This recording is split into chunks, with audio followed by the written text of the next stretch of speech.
morning and welcome to the Carson City School District Board of Trustees meeting on Tuesday, January 27th. Could we please, we will be calling the workshop to order at 5:30. This is a roundtable discussion amongst board members and staff addressing the following topics, which is on budgets. This one is on adult education and prison education funds in the Carson City School District. This is a workshop. All righty, thank you, Madam President. Are we ready to roll? We are when you are. Excuse me, I think I got a touch of the consumption. All righty, I missed these workshops. They're so much fun. We took a couple months off with our meetings combined and other budgetary items, but we're back.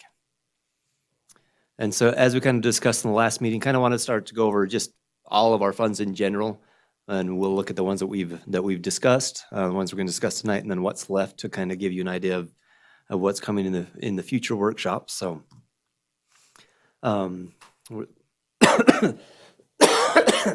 excuse me.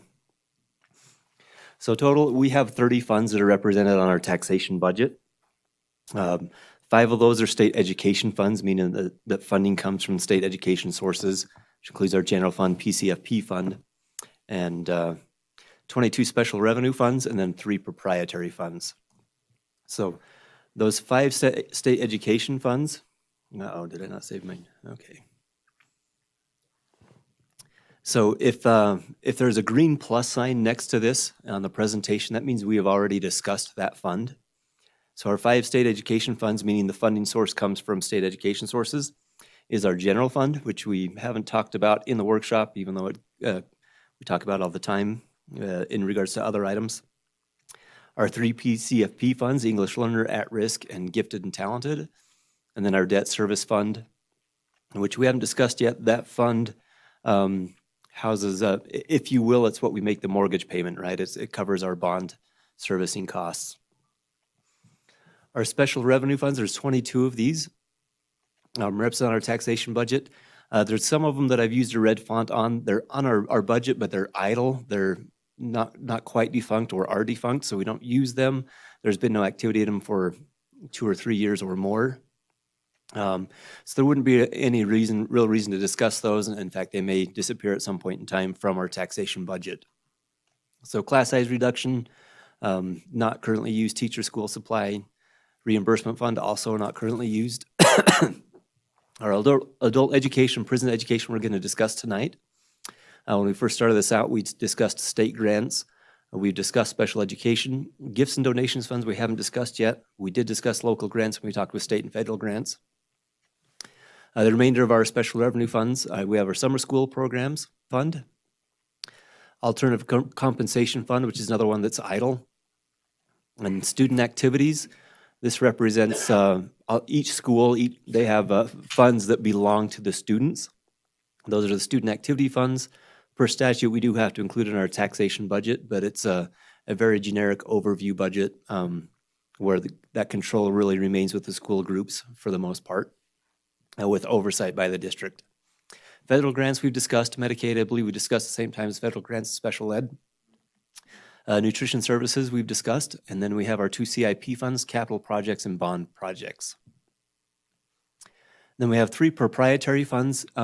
These funds really, the purpose they serve is their revenues generated from our payroll process through deductions, and they're kind of self-explanatory in what each fund covers. Our health insurance fund is where the funds are collected from payroll, and they go to that fund, and then our premiums are paid from that. Same with workers' compensation and unemployment. We collect, excuse me, we collect those funds through payroll, and they live here until those payments are made. They're considered proprietary because they're not treated quite the same as special revenue funds. That's all of our funds. If we kind of want to talk in the future really quick, I think that like I say, I don't know if there'd be a lot of value to discuss these funds. If we wanted to have a workshop on those, I'm certainly happy to do that for you. Our remaining funds, capital projects, bond projects, and debt service. I think those 3 would work well for a workshop, and they're all somewhat related. And then aside from that, student activities, also, I don't know that there'd be a lot of value in that, where it's really just complying with the statute so that but there's not, those funds can't be transferred to be used any other way. They belong to the students, not to the district. On that point, the only, I guess the only benefit that I would see is whether or not we are taking from the general fund to supplement the student activities fund. We don't? It's completely independent. Okay, all right, thank you. Summer school programs, and then gifts and donations. So I think those two are the only others besides our debt service and our two CIP funds that we haven't covered. So like I said, debt service and the CIP funds would be a great workshop, and then we just kind of have those two others that are not major funds. I don't know if you want to try and put all 5 of those in one workshop or split it into 2 or. Can you go back to the first one? I just want, or if we can get a copy of this, just so I can take a little look later. I was going to take a picture of. Yeah, I can certainly provide a copy. Okay. So you're proposing what for the next one? The debt service fund? Debt service fund and our bond projects and capital projects fund. Okay. Our bond projects and capital projects, excuse me, we discussed those at length during the December board meeting. Mr. Johnson came and presented on what those funds are, so up to you on if we need to have a separate workshop for that. Um, And it's certainly something that you guys can Maybe let you know ponder later. on and we can Okay, consider in the thank you. future, so. That just leaves us moving on to the 2 funds we're going to discuss tonight. And these are not super complex funds. They are provided from the state, and we have the Adult Education Fund and the Adult Education Correctional Fund. Oftentimes, we refer that to the Prison Ed Fund. So if you hear that or Adult Correction, those 2 names are interchangeable. Starting with Adult Education, kind of a similar layout to our other funds, just showing what our salary and benefit costs are. And again, just like everything, our salary and benefits is by far the farthest expense we have in any of our funds. And what this covers is 25% of the director of adult education and 1.5 admin assistants. And we a small portion of custodial for the facilities that belong to the district that house those programs. The rest of that custodial person is covered by the general fund. And from year to year, sometimes that changes by a slight percent, just depending on the funding that's available for adult education or other expenses that may need to come out of there. For, excuse me, professional services, state requires us to do advertising for adult education, and that is covered out of this fund. That can vary from amounts from year to year. And again, this is based off our taxation, so these could change a little bit slightly as the year goes throughout. This is a self-augmenting fund where these amounts can be moved from one area to another, but just not outside of this fund to another. And then materials and supplies for adult education. There's some telephone, internet costs, utilities for buildings, web-based programs that they use that are unique to adult education, and then general supplies. So you see about $280,000 for benefits, $25,000 for the advertising, $90,000 and change for the other costs associated with that. Total of our expenditures is $395,000. If you look at our revenues, we have $368,000 we received from the state this year. And then we are, occasionally we do carry a small fund balance in this fund. Typically that would be as if we had supplies that we ended up not needing, that amount is allowed to be carried over. So we did have $27,000 from last year we were allowed to carry over to this year. We do budget to spend all of that, so showing that our budgeted amount and our budgeted revenues expenditures net to 0 for this fund. Any questions? The funds that we get, are they federal or state? They are state. Okay, the handout says federal sources, that's what I was Oh. curious about. I apologize, that's a typo on my part, but it does come from state funding for both this fund and adult education corrections. All righty. And I apologize, turning on to page 2, it says Fund 230 at the top, the header I did change, but apparently it defaulted back to the first page header. So this is actually Fund 235.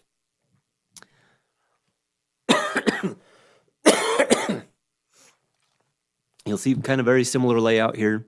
Revenues that we receive for this, again, from state sources is just over $1 million, $1,048,999. And again, these funds are, what we receive from the state must be used for adult education correctional purposes. We couldn't use this in any other manner. If we didn't use it, it would revert back to the state.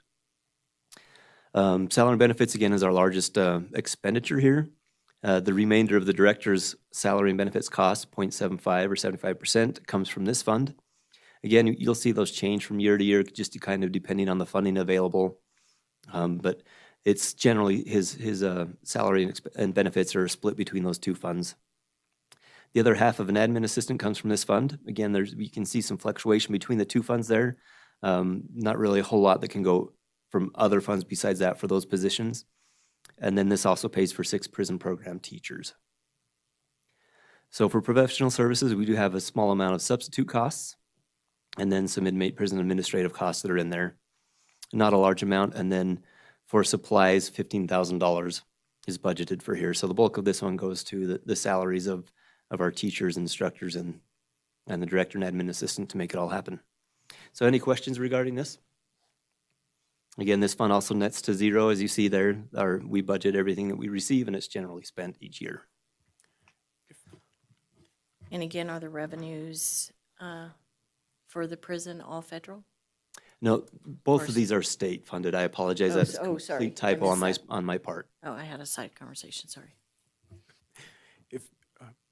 If I could too, I think just going through the fund and then just the reality of what this is, and so a lot of people in the community don't know. We are responsible for running educational programming over at Northern Nevada Correctional Center, and we have for a very long time. This fund is actually interesting too, because if you go back 20 plus years, we received significantly more revenue in this fund back at that time. I think in like 2003, something like that, it was like $1.7 million. And so in today's dollars, that's a lot. I mean, the equivalent is probably like 2.5 million or something like that.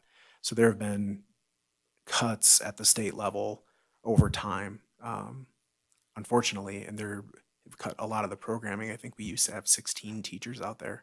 But so a lot of that work to ultimately try to prevent recidivism when prisoners come out, not going back in and getting them skills, our ability to do that has decreased over time, just because simply not having enough funding to continue some of that programming. So, but again, a reminder, when we get to June, I think it is, there's the graduation out at Northern Nevada, and you are all welcome to attend that. We did also used to run programming at Warm Springs, but during COVID that shut down, and so we no longer don't have teachers there anymore because there's no, they're not using that facility.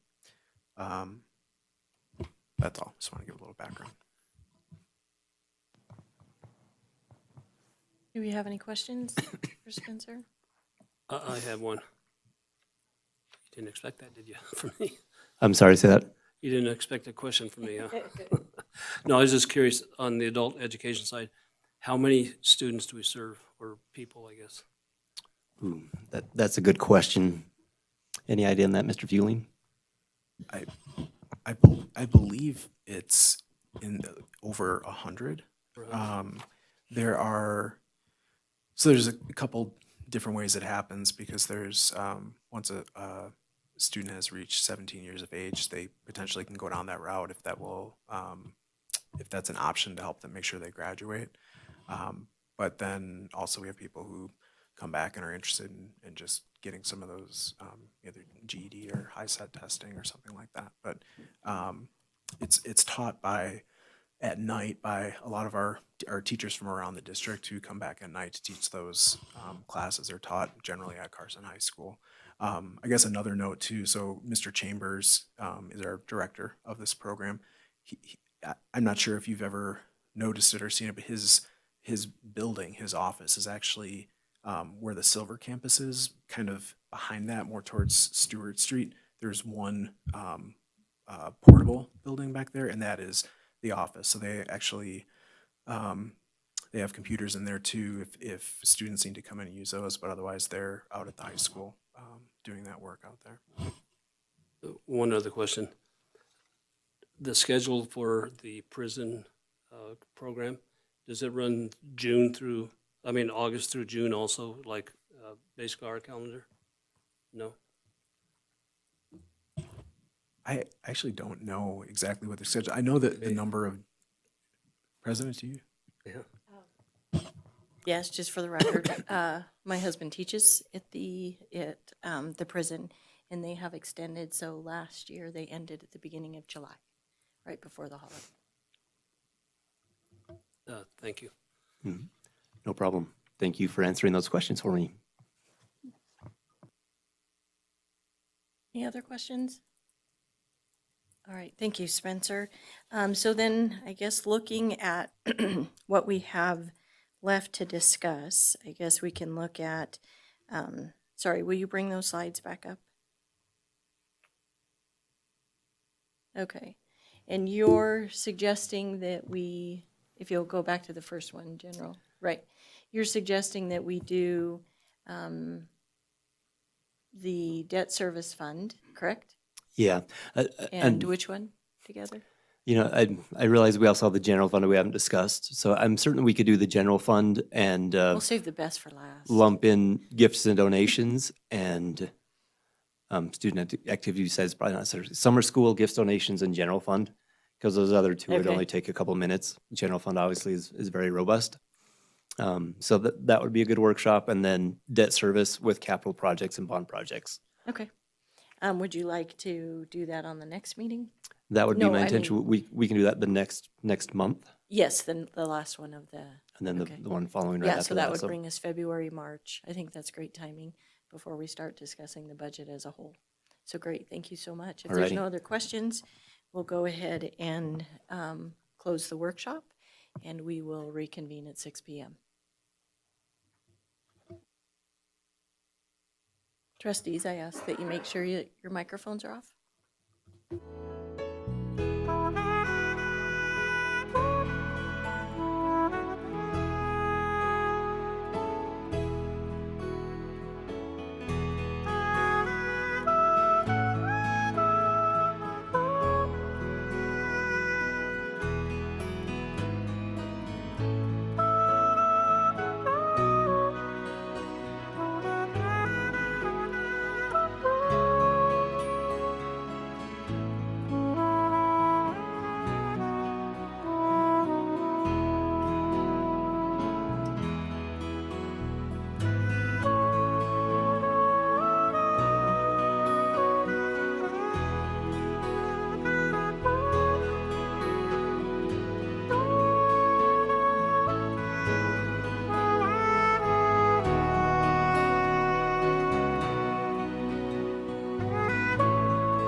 Thank you, everyone, for joining.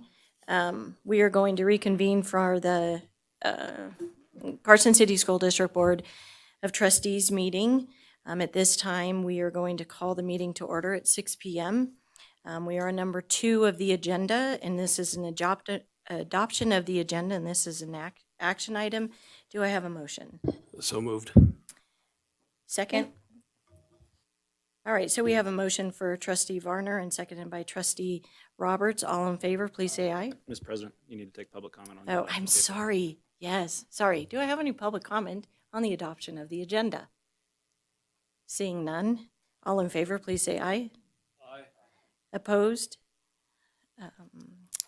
Motion passes unanimously. This takes us to action item number 3, which is the flag salute. Trustee Clapham, would you please lead us?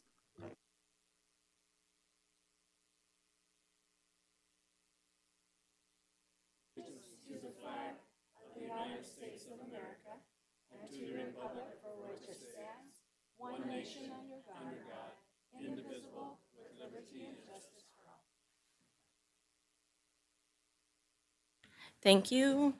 Moving on to action item number 4, which is the superintendent's report. This is for information only. Mr. Fueling? Thank you, President Walt. Don't have a lot this evening. Just wanted to thank Mr. Sadler for taking the reins at the last meeting and the coming meeting. Also to note, upcoming on the events and listed as informational items, we have February 16th. Misnamed it as President's Day, so just making sure that is clarified. I just wanted to thank President Ramirez, or past President Ramirez, for her efforts in getting that board retreat we had this last weekend put together. That was an excellent 3 hours spent. So thank you for that. And that's all I have. Yeah. All right, thank you. This leads us to agenda item number 5. This is for board reports, board member comments, and this is information only as well. Do we have a representative from Carson High School? All right. We'll have you go when we all go, okay? No, trustee Peterson, because I know you represent Carson High. Yeah, so we'll have you go when you go there. Thank you. Do we have a representative for Carson High School Silver Campus? Okay. I will be reading their you. announcement. Do you want me to wait for, Nope, you can go now. I can Thank do that you. now? Yes, thank you. This is for the Silver Campus. So they are super excited to report that the Silver Campus has completed their access testing. The students have tried their best in all 4 tests: listening, reading, writing, and speaking, and they will get the results in May. This past weekend, the Carson High School Speech and Debate Tournament was held. Schools such as McQueen, Worcester, Reed, North Valleys, Elko, Reno, and Douglas were in attendance. And the results are as follows for Carson team. Claire Dillon and Tom Lance, first place Senior Public Forum Debate. John Fenton and Danny Schell, second place Policy Debate. Michelle Omada, sixth place Novice Big Question Speaker Points. Kyle Allen, fourth place Senior Foreign Extemporaneous. Sam Branderberg, 10th place Novice Big Question Speaker Points. Cyan Brown, 6th place Senior Foreign Extemporaneous, 6th place Senior Big Question Speaker Points. Yaretsi Castillo, 2nd place Novice Lincoln Douglas Speaker Points. Claire Dillon, 3rd place Senior Speaker Points. John Fenton, 2nd place CX Speaker Points. And Fernando Garcia, 2nd place Novice Impromptu. 1st place Novice Lincoln Douglas Debate. 5th place Novice Lincoln Douglas Speaker Points. Tommy Lance, 4th place Senior Original Oratory. Ivan Romeo, 3rd place Senior Lincoln Douglas Debate. 4th place Senior Lincoln Douglas Speaker Points. Lexi Rupp, Second place, Senior Lincoln Douglas Rebate. First place, Senior Lincoln Douglas Speaker Points, and Danny Shell, third place, Senior Impromptu. So congratulations to all those students. And then also, they are having a family information night this evening. I hope families were able to get the invitation on time, and I hope they are attending the meeting as we speak. And if anyone else in the audience have any questions for Dr. Molden, they can reach out to her and she'll be happy to assist. That concludes the reports for Silver Campus. Thank you. This leads us into the Nevada Association of School Boards update, and this would be Trustee Varner. Yes, good evening. Welcome, everyone. On March 21st, NASB will be hosting a professional development opportunity in Reno. And it's going to be on the future of learning, designing learner-centered, future-ready systems.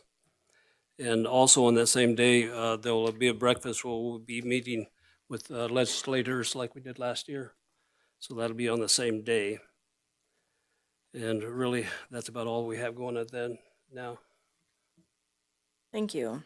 Then this leads us to our individual school reports, and we'll go ahead and start with Trustee Ramirez. From Mark Twain, Mrs. Cruikshanks reported that Mark Twain students have been busy growing lettuce and herbs in their hydroponic gardens. They have one large garden that is used school-wide, and then they also have 12 smaller gardens that are currently growing in classrooms. Students have harvested their first round of greens, and some of them have been given to people to take home and share with their family, and others have been eaten in the form of a salad bar in the classrooms. They have just finished their quarterly rewards. Students were recognized for being soaring hawks, high achievement, dynamic hawks, high growth, and awesome hawks, excellent citizenship. Students with perfect attendance were, for the quarter, were also recognized. This is a great opportunity to celebrate student success. Over 100 awards were given to students. So congratulations again to those students. And that concludes my report. Great, thank you. Trustee Roberts? Yeah, a few things for Fremont. First off, they are excited for an opportunity to drum up some more PTA.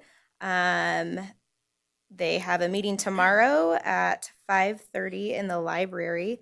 They are hoping to create a new board, and then as well as finding volunteers to help with the various activities throughout the year for the kids.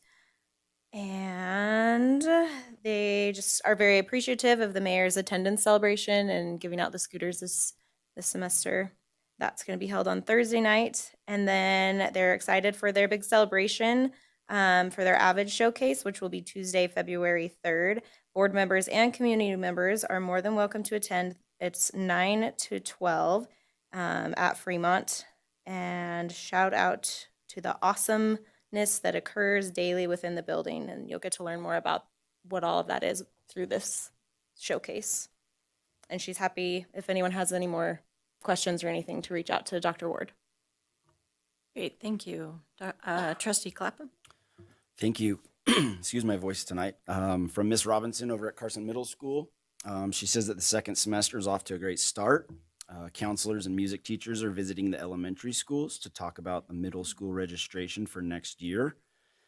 Access testing for the English language learners begins next week. And 50 eighth grade students will be showing their achievements by taking the National Assessment of Educational Progress on February 17th. They're midway through the volleyball season with the championship tournament happening on February 11th. Wrestling begins after that on February 17th, and the cheer team will be competing on the 7th of February at DeMonte Ranch High School. They rewarded their students for having great attendance with a raffle recently. The students were excited to have the mayor and Trustee Ramirez there for their assemblies. The grand prize for each grade level they were given by the mayor was a laptop. So it was a great day for the students. From Miss Hoppy at Eagle Valley, she has a quick report for me as well. She wanted to let us know that Eagle Valley is offering up additional academic supports on their minimum days, actually including tomorrow for students that are failing 3 or more classes. Students are encouraged to stay after school from 12 to 2:15 to provide more academic time and catch up on their work. No transportation will be provided, but we do have staff supports to help the students with their academics. And that's all she reports from Eagle Valley. Great, thank you. Trustee Peterson? All right, I've got a couple. Let's see. First with Carson High. Sorry, I've got a little strained voice tonight too. But I've got a couple things to read. Principal Carson's wants to say he wanted to highlight the positive progress that we're making with the PLCs. They had their solution tree consult visit early in January and further hone our skills with the PLCs and the MTSS processes. The collaboration that takes place on the professional learning and early release days has made a substantial difference in both student and teacher learning. And then Mr. Wade adds, Carson continues to thrive thanks to the dedication of our staff and the creativity of our students and a shared commitment to growth and innovation. The school climate remains positive, collaborative, and energized by new learning. He mentions a key highlight this month was the professional development completed by Dan Carson's, Rodney Wade, and 3 CHS teachers at the FETC. The team explored exciting new tools and strategies involving AI in education, returning with practical ideas for improving instruction, reducing workload, and expanding student opportunities. The possibilities around AI integration are inspiring and will support continued innovation on campus. And then a couple student highlights. He wanted to mention, you maybe have seen it floating around social media a little bit, but 2 Carson High juniors, Jackson Hendy and Benjamin Achoka, they're heavily involved in the theater department, musical theater and drama. They have had a little side project they've been working on the last couple years. They co-wrote and then co-filmed and co-edited. It wasn't intended to be a full movie, but by the time they were done, it was a 2-hour movie. And it's been out on YouTube for about a month, but thanks to some strings being pulled in the counseling office, Fandango, the movie theater, has offered tomorrow night. They are showing it on the big screen. If you've been to a movie, their movie poster is in a board in the hallway advertising this movie, Ezra and the Mavericks, and the tickets are $5 each. It's nearly sold out. You'll be sitting in the front row if you haven't got your tickets yet.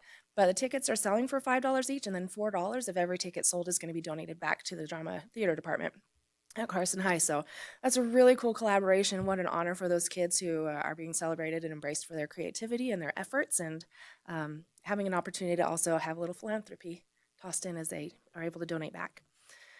Let's see, some upcoming events. We've got the father-daughter dance is on here. That's usually in conjunction with prom. It's March 27th. And those tickets are on sale. I believe, Mr. Carson, maybe you can confirm, is it this coming weekend? Is Winterfest? How far out is Winterfest? What is this? Are we in January? Okay. February 7th. Okay, so we've got about a week and a half. Okay, so it is coming up too. It wasn't in the notes, but it was on my radar. I knew it was coming somewhere in there.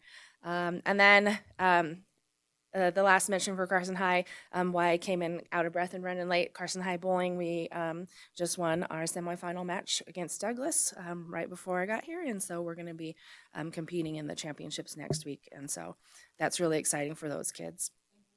Yep, same place. They get to bowl their whole playoffs and championships at the National Bowling Stadium in Reno, which is so awesome. All right, I also have Seeliger, and so just some quick notes from Principal Pryor over there, if it'll open. There we go. All right, this week Seeliger awarded 119 students with our magnificent Mady Award for attendance and exemplary behavior. They received a certificate, a sticker to proudly display, 5 positive pirate points to spend at their Prime store, which is kind of a fun little thing. And then, let's see, they're going to go into a raffle to win Aces tickets. They also, let's see, they got to shop in the Prime store again. Huge thank you to Michael Hull Subaru and the Carson City Schools Foundation for funding the Prime store and the efforts. If they're caught with good behavior, they earn these Mady bucks, and they can go to this Prime store, and it's just a lot of little trinkets, and they can go shop, and they can like have tangible rewards for their good choices, which is kind of an exciting thing. And then she ends it with this week, Mrs. Bly fifth grade teacher, hosted a science fair as a culminating activity for Unit 2 in science. Thank you to everyone who attended and got to talk science with their learners. That's it for Seeliger. Great, thank you so much and congratulations. Trustee Werner? I just have a couple small updates. But before I give my updates, I'd like to just say that on Friday night, I had the, I guess, honor to go and help judge the speech and debate tournament that was held at Carson High. And I got to tell you, we have some impressive kids throughout the state. I don't know how they do it. You know, they're given 2 minutes to come up with a 5-minute presentation. And then they have another one where they have a little bit more time to prepare. But I tell you, some of these kids, they could be actors. They're very good, very talented. So I would really appreciate the opportunity to be able to do that. And I also wanted to thank Dr. Molden for allowing myself and Trustee Peterson to come over and sit through a presentation that she gave the sophomores, I believe it was, about her expectations for the next year. I think she did a very good job, very good presentation. The kids were engaged. They were paying attention. So we have great hopes for that. So I'll move on to mine. It's from Boardwalk Bray. Principal Raquetta wanted everybody to know that report cards and map reports will be sent home on Friday. On January 27th, they will be having their award ceremonies to celebrate academic excellence and perfect attendance for the first semester. Invites to the families of students receiving awards will go out this week.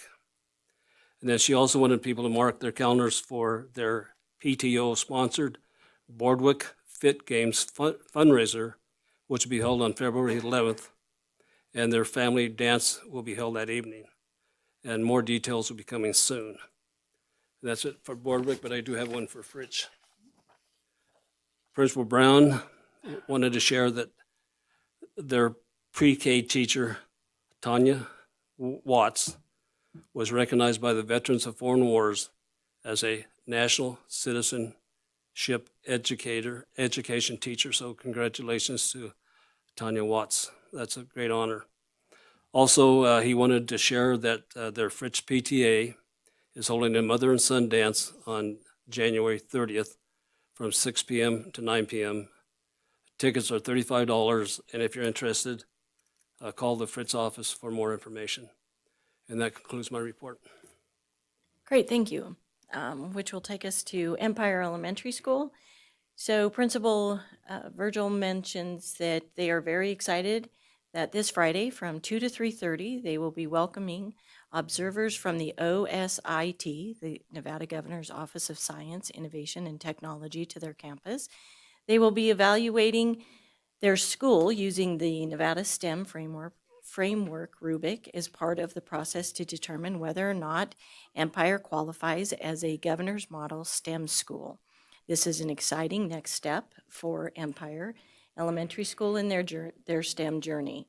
They also want to mention that tryouts start this week for their second annual talent show, which is coming up on February 20th, and the students are totally excited. So again, I will be reminding everybody February 20th for a talent show. I love talent shows. So very good. And that concludes my report at Empire. And I was just made aware that our Carson High School activities representative is here. So if he would like to come and announce the Carson High activities.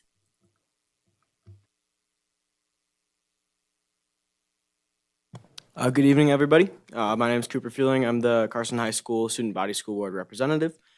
Just a few things tonight. We have winter sports are slowly coming to a close. We have about 2 weeks left in the regular season for most of the sports. There is home games, basketball games against Minogue tonight, and then we'll be they will all be moving into their playoffs. And then this upcoming week, we have our Winterfest week at the high school. So that will be a full week of spirit days as well as activities. The rundown for that is Monday, the dress up is neon. And then at lunch, we will be having dodgeball in the gym for anybody to participate in. And then at night, there are home basketball games versus Reno. And then on Tuesday, the dress up is pajama day. At lunch, we will be having in the library. We'll be hosting space for people to write thank you notes to counselors, and then in the evening we'll be watching the Tangled movie at 6 p.m. in Senator Square. On Wednesday, the 4th, we will the dress up is Crazy Hair Day. We will be there's a club fair at lunch in Senator Square, so that's basically for all the clubs in the high school to just come in and represent themselves and show what we have at the high school. And then in the evening, drama has their talent show at the community center at 6:30, and the admission for that is $5. And then on Thursday the 5th, the dress up is college and career. And then we will again be having notes to counselors in the library. And then at night we'll be hosting lantern painting in Senator Square. And then on Friday, the dress up is camo with underclassmen crowning at lunch. And then in the evening, we have a spirit bus going down to Douglas High School for the rivalry game for basketball there. And then on Saturday, we have the dance and senior crowning from 7 to 10 p.m. in Senator Square. And the overall theme for Winterfest this year is Tangled Up in Winterfest, so Tangled, the Disney movie. And that's all I have. Well, great. Thank you. And thank you for joining us this evening. All right, we'll go ahead and move on to, if that ends our announcements, we'll go ahead and move on to agenda item number 6, which is association reports. Do we have any reports from the associations? All right, seeing none, we're going to move on to agenda item number 7, which is public comment. And please keep in mind, note that this is public comment for items that are not on the agenda.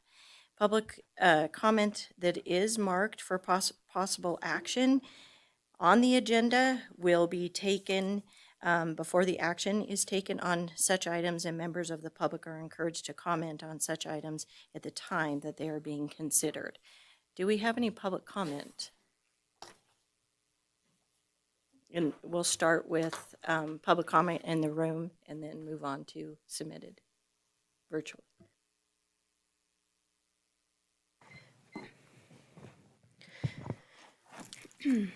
Hello, Board and President Walt. My name is Elise Monroy, and I'm here from Carson City Health and Human Services. Carson City Health and Human Services is leading a needs assessment of the social service system across the city. The assessment is designed to identify gaps and strengths in the following social service areas: housing, food, healthcare, behavioral health, workforce development, and clothing as a social service. Information for this assessment will be collected through surveys and focus groups. The Carson City Social Service Needs Assessment launched on January 20th, and it's running through February 6th. We're reaching out to community agencies and groups and organizations to share information about our survey and to encourage participation. I have a flyer that has a QR code for our survey online. We have it in English and in Spanish. So I've got a flyer, and then I have these little cards, and I also have paper surveys. We are collecting information from service providers as well as community members. So we actually already sent a survey to the school district because McKinney-Vento is technically a social service provider, and the school district is a social service provider as you connect kids to resources, like behavioral health supports and things like that. So the people in my life who love me the most would call me a government nerd. I call myself a passionate public policy person. But as someone who's very passionate about public health and good public policy, I know that good government and good governance is informed when the best policies are informed when we hear community voice and when we have community input. So as people here on the school board and here tonight, you're engaged in the community. I know that you know how important community voice is. So I would encourage your participation in our survey so we can improve our social service system here in Carson City. So thank you for your time. Thank you. Thank you for your public comment. Do we have any additional public comment for items that are not on the agenda for up for action?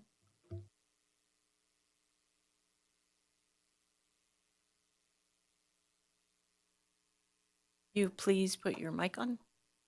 Thank you, and then repeat your name. Hi, my name's Kimberly Shepard. Good evening, President, trustees, and superintendent. My name's Kim Shepard. I'm the adaptive physical education teacher for the Carson City School District. I want to briefly share some context about adaptive physical education in our district. As you can see, I've been with the Carson City School District for 20 years. And over the past 20 years, we've had multiple adaptive physical education teachers serving our students. For the past 4 years, however, I've been the sole adaptive physical education teacher for the entire district. Adaptive physical education is federally mandated under IDEA. It's not optional. It's a required service written into students' IEPs and must be delivered by a qualified adaptive physical education specialist. This is not supervision or enrichment.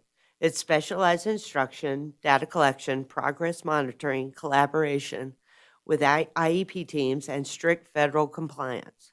Currently, I service 61 students across multiple schools, including elementary, middle, high school, early childhood, and homebound settings.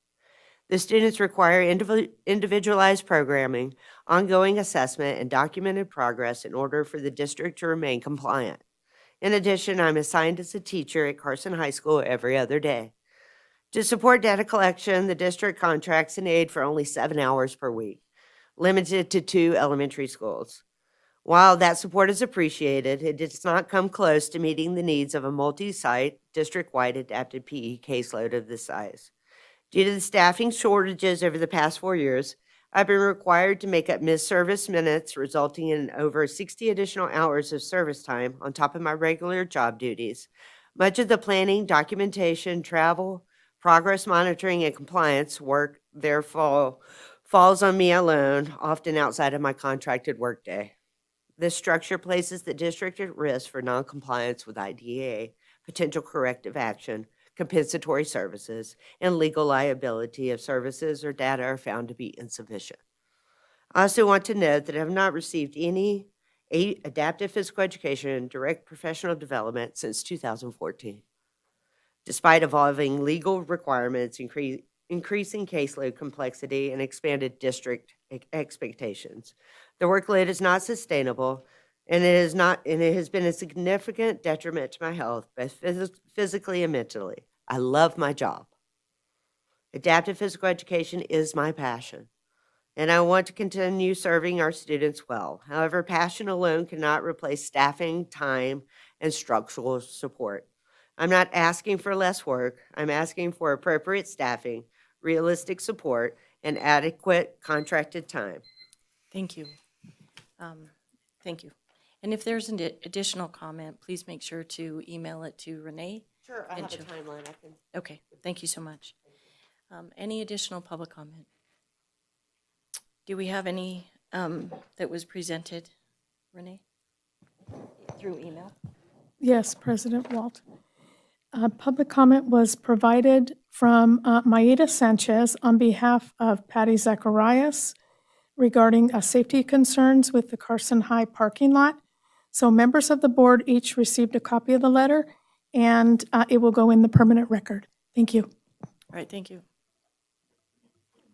All right, so that will close public comment at this time. We'll move on to agenda item number 8, which is the presentation of completion capital improvement projects in the Carson City School District for 2025 calendar year. This is for discussion only and presented by Mark Johnson. Good evening, Mark Johnson, Carson City School District Project Manager. You can vote on it, but it means nothing.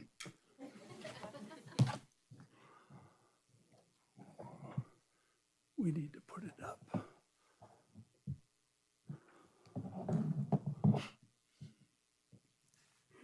If you stop. Is the clicker on?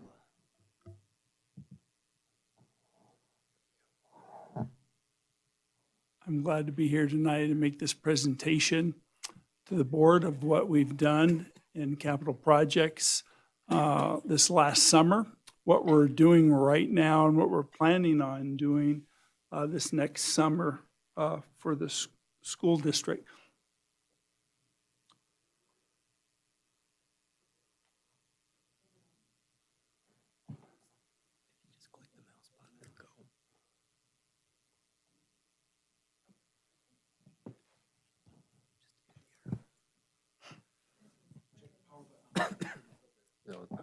clicker? It's on. The arrow right there, we'll just do it. Really? Try I this- would this vote arrow. now if I were you. What we're gonna do is, I'm gonna be Vanna. You just say, You tell me which arrow and I'll do it. This one? Yes. What we did this last summer, this was our big project at Carson Middle School. We redid the bathrooms and we remodeled one of the classrooms, room number 38, into an office suite. We redid 5 bathrooms, 1 staff bathroom we created, and 1 ADA bathroom. We'll take questions at the end, and if you want to interrupt, you can. The one office suite, we did 3, one of the classrooms we made it into 3 offices and into a conference room in the middle there. And that's it in the top right. It's completely remodeled now. We did a Carson Middle School greenhouse. We just got it final today as a final inspection. We're putting in water and electrical. That's going to be going in the next couple weeks. We reconstructed the parking lot across the street from Carson Middle School this last summer. It looked like it was DG, but actually it was paved over the last couple of years, but you would not have known it. We did that parking lot this last summer. We put in new LED stadium lights in the football field. If you've been to any of the football games or night soccer games there, we have a new athletic ticket booth, which is awesome. It was donated by Carson City Chamber of Commerce. And AJ, do you have anything you'd like to comment on that? A big thank you to the Chamber's leadership group that chose to do that project. It turned out amazing. It's amazing. We did a little extra work in the back, additional concrete in the backside of that and some additional lighting, but that is an awesome facility. If you saw the one that was there before, it was like half the size and falling apart. Oops. Went too fast. We slurry sealed the teacher's parking lot. I was over there today. It looks gray right there, but it's actually black. That was the person that took the picture. We don't vote on him if you would. But we slurry sealed. In our pavement maintenance over the last 2 years, we're starting to go away from just seal coating, which is real thin. Slurry seal lasts like 4 to 6 years. It protects the pavement a lot longer than just seal coating. It looks like blacktop. That's what a lot of people call it. But slurry seal is a lot thicker and lasts longer. And we've been doing that over the last 2 years. We'll be doing that over this next summer in about 3 to 4 different locations. We redid and refreshed the Carson High band room. We put in whole new cabinets and 4 of the walls there. And if you go down the hallway, we did it in the hallway. We doubled the capacity for their instruments. We refreshed Carson High School main gym. We repainted it on all 4 of the walls and on the ceiling. We enclosed the stage, if you can see where the Senator Man is. And we're going back in there this summer, and I'll talk about that a little later, to do a little bit more work there. We painted the ROTC and the Tech Center to match the color scheme of Carson High School, which we painted the summer prior to that. So all the buildings matched. We redid the transportation bus lounge on the inside. It's a modular system right next to transportation where the bus drivers come in the morning and they have different routes. They come in and out, and they have a location there that they can go before and after their routes. We redid the capstone where the Eagle Valley used to come in, but now that was all falling apart, and we redid the capstone there. Used to be a turnaround circle up on top where Eagle Valley is. We refreshed the library at Eagle Valley, and we'll talk about another library we did, but we redid Fremont last summer as well. We reconstructed Fritsch parking lot in front of Building A. It's all restriped and done. It was time to do that one. We redid Building B about their parking lot at Fritch like about 3 years ago. We re-roofed behind Building A at Fritch. We've done all of Building A, B, and C over the last 5 years. Now there's only one little section at Fritch we haven't re-roofed yet. We put in an open-air pavilion at Fritch this summer for them. Mark Twain Library refresh. If you get a chance to go in and see that, you ought to go in and see it. It looks great. We did Fremont the year before. They have a completely different color scheme. Mark Twain and Fremont are identical schools by the architect, but their color schemes are different on the outside, and the color schemes on the library refresh are completely different. We did a pre-K shelter for them for the summers when the sun's real hot on their sandbox. If you remember, I say we, I didn't, not much on it other than hiring the civil engineer. We acquired Terrace Park, and that was a higher level than me on your part. It was 5.4 acres on the park we got from the city if you were a part of that. So we acquired that. I did. I had that fenced in, and if you ever saw the basketball court, it was a mess. It was horrible. Well, I had it rebuilt, 2 to 3 inches of asphalt with a new sub base. So we put a new basketball court there at, it's now Empire Basketball Court, part of their facility, and there's other things that we need to do at the new 5.4 acres there. We slurry sealed the playground at Seeliger Playground. It needed it. Other projects we completed, transportation, we converted a shower to a janitor closet, added a mop sink. We resealed all the gym floors except for the high school main gym. We couldn't do that because we refreshed the gym itself, painting. We sealed Carson Middle School, all the CMU, concrete masonry block, that's the outside of it at Mark Twain. The district-wide, we did some seal coat, crack seal, and striping at various playgrounds and parking lots. Seeliger kitchen bathroom, we did a refresh. ROTC, I mentioned that we painted that. We also did the interior painting. We redid it. It was time to do that. We had a bunch of rooftop units that we did at different locations. We re-roofed maintenance on 9 different sites. We had to do some maintenance. We did various floorings at different classrooms, district-wide, various control, ALC, phase 3. We finished that. That's where we did the swiping with our badges. This is our 3rd phase. My guess, we're going to have couple spots we missed over the years that we got to go back and do a couple different doors. And here's some projects we're working on right now, or we just completed a Carson High air handler replacement project. That's coming up this summer. The bids just came in this last week, so that'll be taking place this summer and the following summer because it's such a big project. We can't do it all in one summer, and we can't do it during the school year while kids are there. Carson High varsity softball canopy. We're putting a canopy over where parents sit to watch the game. That's in process right now. Carson High weight room refurbish. We just did that over Christmas break.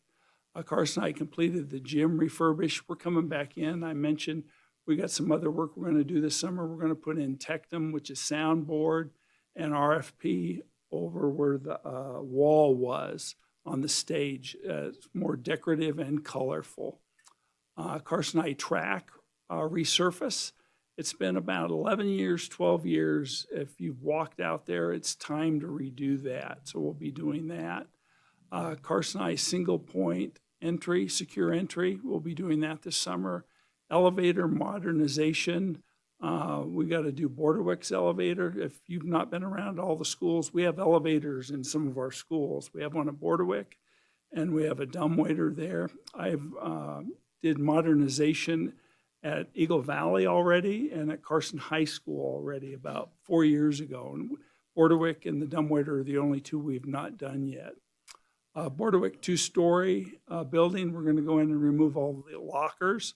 And before we do that, I've got to do abatement. Right underneath it, there's a lead underneath, or asbestos underneath. And then we're going to and then there's carpet. We're going to recarpet both those hallways and add hooks on the walls for backpacks. Mark Twain bathrooms and Carson High art room countertops, we got to redo those. We did those at Fremont like about 3 years ago. Mark Twain is due. Carson Middle School carpet, the south wing, that's the 8th grade wing, we've already started on it. We did it at Christmas break, we're going to do it at spring break, and then we're going to finish up at summer. Think about how much carpet we have in all the schools. We can't do it all in the summer, so I got to break it up as much as I can do it.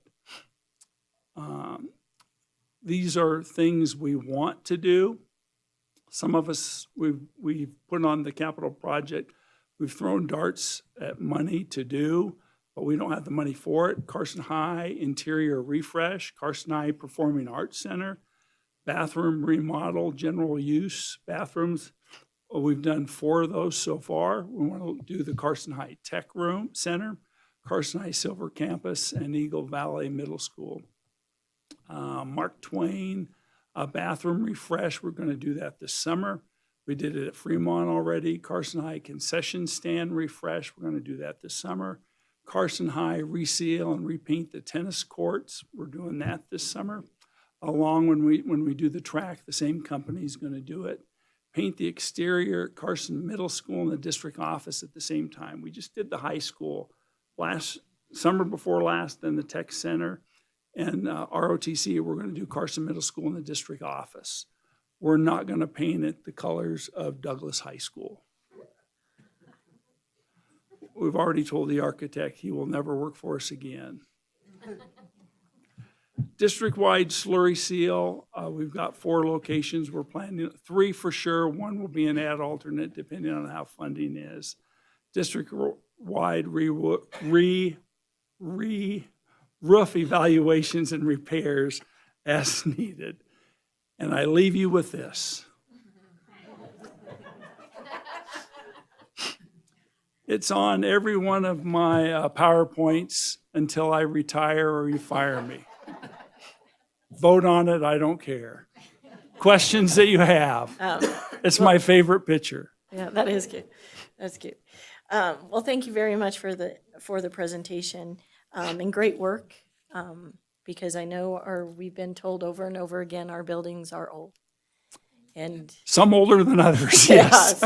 And so it is, that you have your work cut out for you, most definitely, because in the near future, we don't see that we're going to be able to build any new schools. So you're going to be, I know, being asked to put Band-Aids on a lot of them, and we surely appreciate everything you're doing.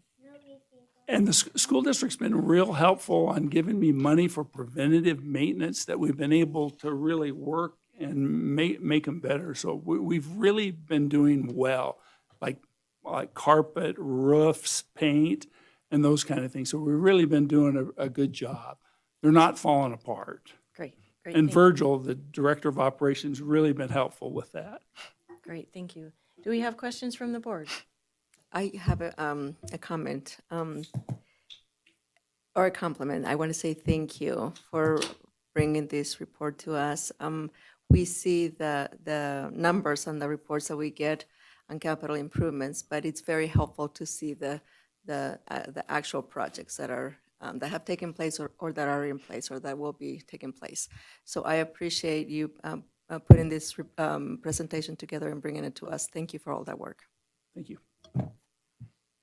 Any other board members? Trustee Peters? I have a very small question because I know my son is going to ask me when I go home and tell him that the tennis courts are being resurfaced. Yes. Will they have pickleball lines? Yeah, well, no.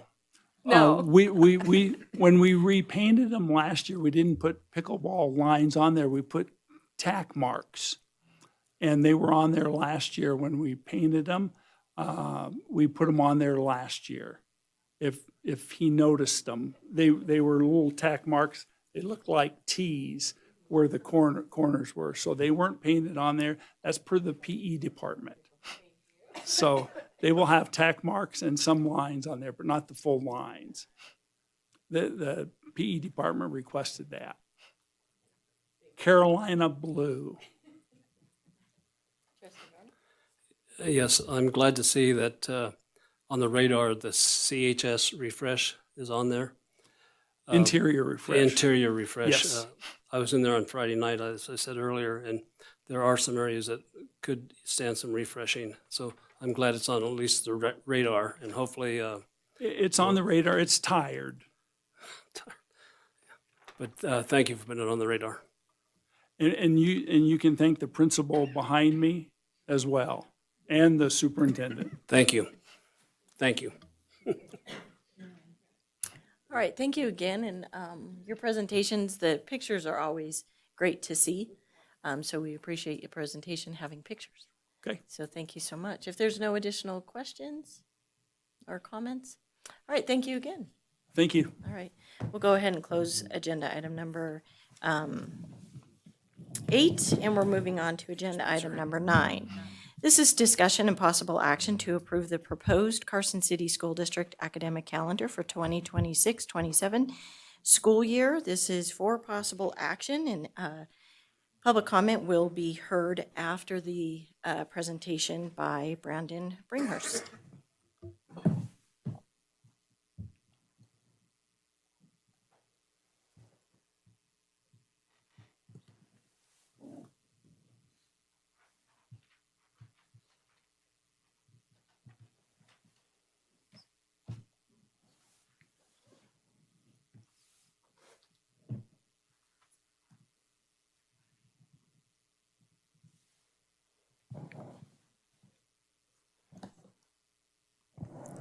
All right, President Walt and members of the Board of Trustees.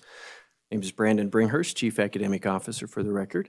Appreciate the opportunity to be here today to go over with you what we're proposing for the academic calendar for the 26-27 school year. We realize this is an important agenda item that touches our students and our community in a lot of ways, and so we appreciate the opportunity to be here to present this information. A key part of our goal in all of this is making sure that we are focusing the time that we have our students on the priorities that we have as a district to help them move forward and improve the outcomes that we receive for students. Time is certainly one of the most valuable resources that we have, and we want to make sure that we are using it appropriately. Expected outcomes for today, as you mentioned, President Walt, this is an item that is for possible action. However, I want to also state that part of this is really part of our process in gathering more input from the board and input from the community as to their thoughts on the school calendar. If you choose to take action on it today, that's fine. If we choose to take action on this item at a later date, that works as well. Part of the reason for bringing the item at this point in January is that it does allow us some of that buffer time to be able to take into consideration anything that is discussed today and make adjustments as might be needed. A little bit about our process that we have gone through in developing the calendar. We started with analyzing the student outcomes and what things on the calendar might be able to help us improve those student outcomes.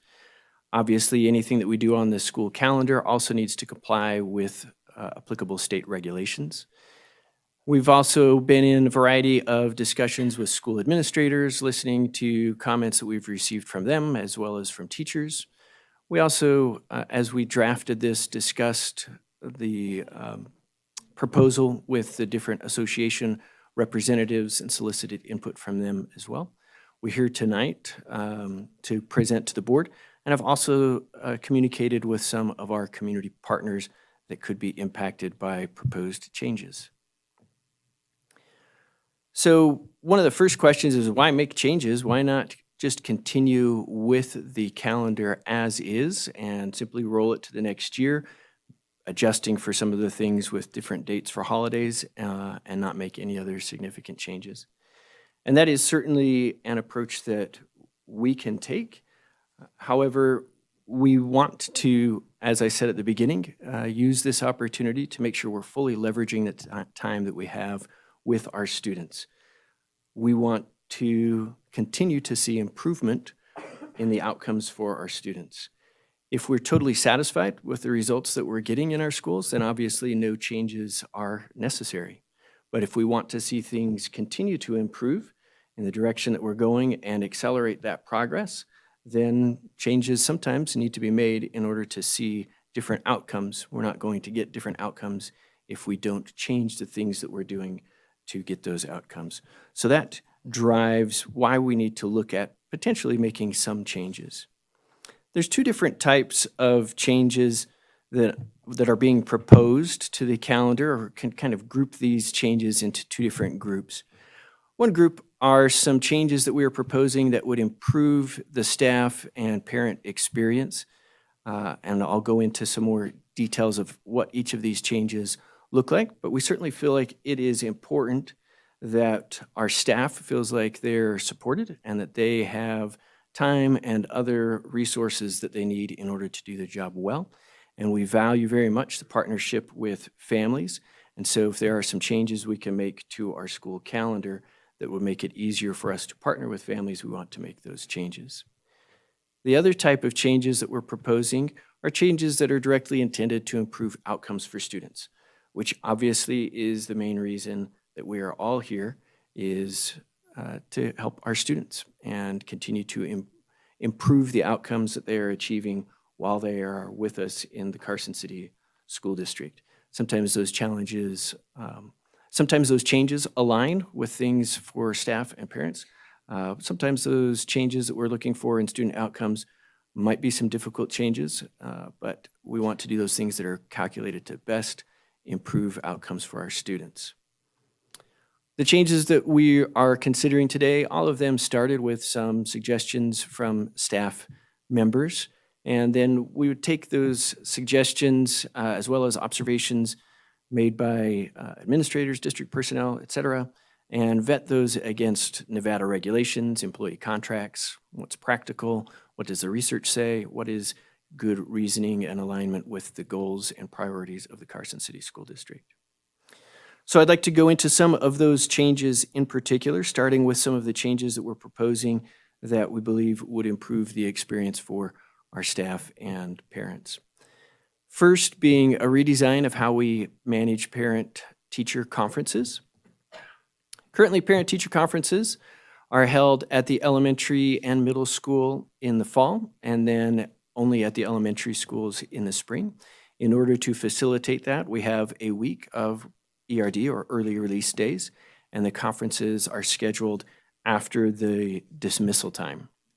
Some of the challenges that have been noted with this current model is that the conferences can only be scheduled after dismissal time.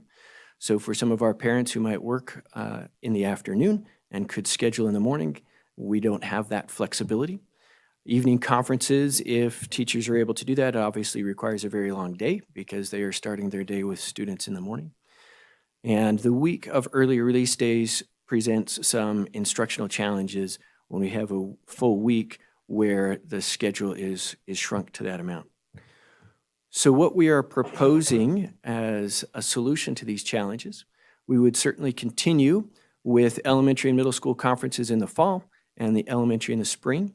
So that won't change who is conferencing when, but instead of a full week of early release days, what we would move to is 2 non-school days during that week.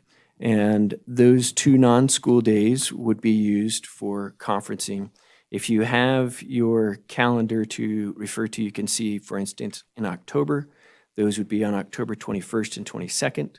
And in March, that would be on March 23rd and 24th. This would allow a lot more flexibility for our teachers in scheduling times that are more convenient for parents and what their particular schedule may be. And it would allow us to not have a full week of early release days, which we think would help to improve that learning experience as well. There are some potential challenges that we've come across with this proposed solution. One of the potential concerns is we worry about how it may impact attendance for the week. For instance, in that October week, with no school on October 21st and 22nd, potentially families could say, well, we'll just not go on the 23rd either, and we can have an extended long weekend. Obviously, we would hope that they are there for conferences on the 21st and 22nd, and we would hope that their students are in attendance on the 23rd as well. So that's one potential challenge. We don't know exactly how that will play out until we see. Additionally, potential childcare challenges. Instead of arranging for childcare when your students have school early release day for the week, it would be 2 complete non-school days. In contacting some of our community partners that provide childcare, Capital Kids, in speaking with them, this would be a challenge for them because they rely on high schoolers as their staff to help staff their childcare. So since high schoolers would still be in school on a regular session, they would not have the benefit of those high schoolers in order to provide the same amount of childcare that they would normally provide. So that there are those are some of the potential impacts that we have identified with this particular scenario. The next thing that we wanted to address that we think will make a better experience for our staff is to provide a better first-year structure for our first-year teachers. So currently what they do is they have 5 days of new teacher training before the rest of the staff returns, and then 3 days of campus-based training for a total of 8 consecutive days of professional learning. And for a first-year teacher, they haven't even stepped foot in the classroom, and that can be very overwhelming for the teachers to receive that amount of training all at once. And they don't have a full context with which to be able to apply that training and learning. So what we're proposing instead is we would do 3 days before school starts. There would be 3 days of district training, a break, and then 3 days of campus-based training. And then those 2 additional days, we would do those throughout the school year, where we would be able to sub the teachers out throughout the school year in order to participate in that training. That would allow for some better on-time training, and the teachers would have better reference points for what they've been trying and anything they've potentially been struggling with. The next change that we are proposing would be alignment of grading periods. Currently, the semester 1 ends after winter break. So we take winter break, then come back, and we have about a week or so of classes, and that ends the semester, which presents some real challenges. As a family, you're on break, but your kids might still have projects they need to finish or get ready for finals. So that family time isn't really family time the way it maybe should be. And then when students come back, you've got to engage in more review because they just missed 2 weeks of learning in order to prepare them for the finals. There's not kind of that clean break when we have the break in schooling for them to start something new. So the solution would be simply to end the semester prior to winter break. The main challenge with that, and the reason that it has been after winter break, is that makes semester 1 significantly shorter than semester 2. However, in talking with our administrators, they don't feel like that will be too much of a problem, particularly because semester 2 has a lot more disruptions with testing and different things of that nature. So having a longer semester 2 in some ways is necessary because of those additional disruptions that happen in the second semester.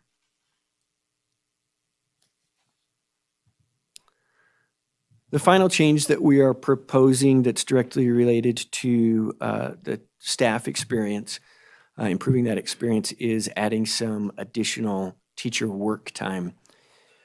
So we know for sure that finalizing grades at the end of the semester and preparing for the next semester really takes a great deal of work. You can see many of our teachers that come in during that winter break in their off-contract time to try and accomplish that. We have, so what we are proposing is that we add a teacher work day on the last day before winter break. That would mean that students have a winter break that is 1 day longer, and teachers have a contract day with which they can wrap up everything from semester 1, and they can prepare for semester 2, and they can do that on contract time instead of on their own time. Placing that teacher work day there really is kind of ideal with the way it lines up in the semester. We do have, and we'll talk a little bit more in a minute about instructional minutes, and there are enough instructional minutes in our school calendar to allow for that additional day of break for students and instead transition that to teacher work time. Next, we'll talk about some changes that are directly intended to improve the outcomes for our students.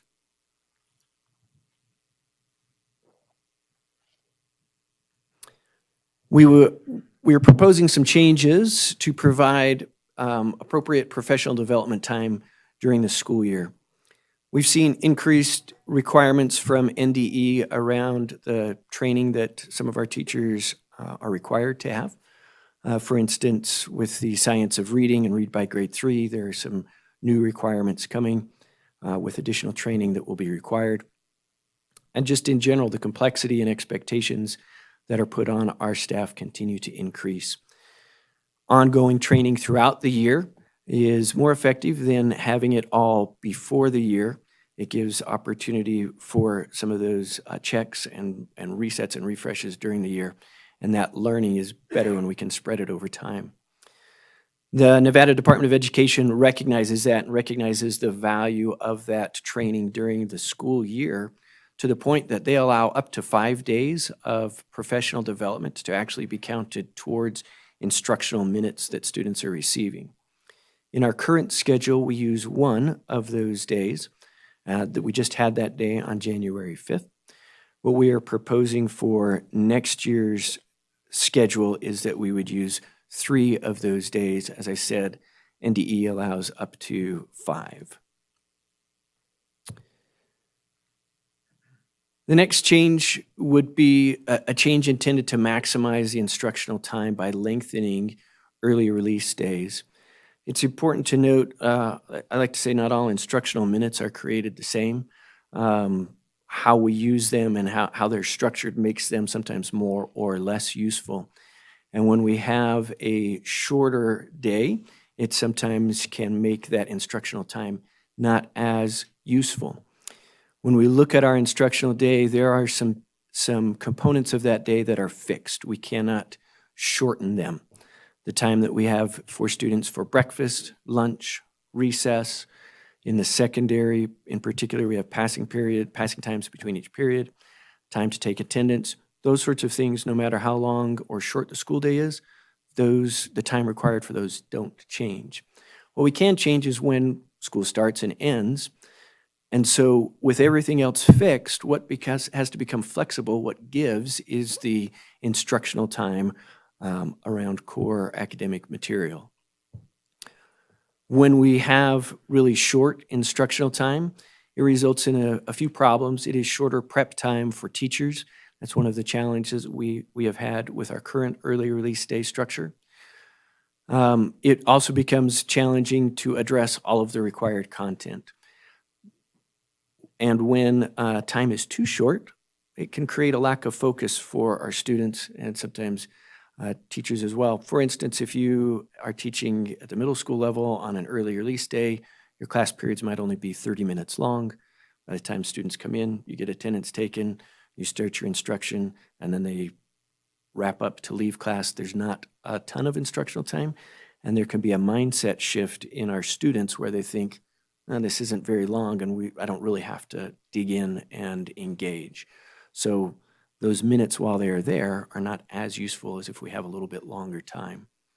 So by extending the school day on those early release days, it will allow for equal prep time at the elementary level, where they will be able to have the 45 minutes of prep time like they do on the other days of the week. It also allows for more instructional time. I know one of the things that we've talked about with the board, the new ELA curriculum in elementary, referred to as CKLA, while it is very good instruction, it is very scripted and prescribed instruction, and it takes a long time, demands a long time. So again, when you look at that time, when you start shrinking things down, and CKLA is still taking up a chunk, something has to go. So when we expand that a little bit, we give ourselves a little bit more flexibility. And at the middle school example that I gave as well, you're able to maintain longer instructional blocks, which leads to better focus. So what we're proposing and changing, in particular with the dismissal times on the early release days, these would not be the everyday, but the early release days, you can see what they currently are and what we are proposing they change to. So we are extending by 70 to 80 minutes off of what it currently is.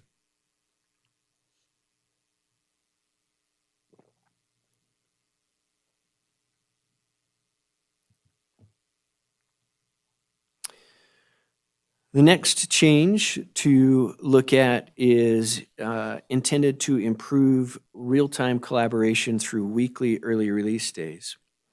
And this has certainly been the change that I've received the most questions about. And so I'm going to take a bit more time in explaining exactly what the change is that we're proposing and why we are proposing that change. So bear with me if this section is a bit more detailed. First, why do we think a weekly early release day is needed? There's a great deal of research around this that has happened over the last decades, really, that shows that when teachers have a regular opportunity to collaborate in a timely fashion, that's one of the best tools that we have to improve student outcomes. Now, often when we are coming to the board with a change that we would like to make, to do something new or different to improve student outcomes, often that also comes with us asking for you to approve a significant dollar figure of expenditures to pay for that new program. In this case, changing the school schedule, one of the benefits of doing that is it does not require a new line item on the budget, does not require an increase in funds, purchase of something. It is just us reallocating how we use our time. It's also important to note that this is truly a natural application of the work that's been going on here in the Carson City School District for several years. There's been a lot of work done in developing proficiency scales, which I know you've heard discussed, common assessments and pacing guides. Really, as I talk with our teachers and our administrators and look at the work itself, there's a lot of great work that has gone into these proficiency scales, assessments, pacing guides. And the general consensus is we've got a great foundation. We've got these great materials there. What we need to work on doing is improving the rate at which they are used with fidelity throughout the district. And that consistent collaboration time is really the time when we would be doing that. So we're building on the foundation that has been laid over the last several years with creating these curriculum materials and getting us to a point where we are better applying them in actual practice. I mentioned the research, and so I wanted to include here a couple of quotes from a few different sources that address this. I won't read this whole quote to you. I'll give you a moment to take a look at that, and then I'll comment on some things there.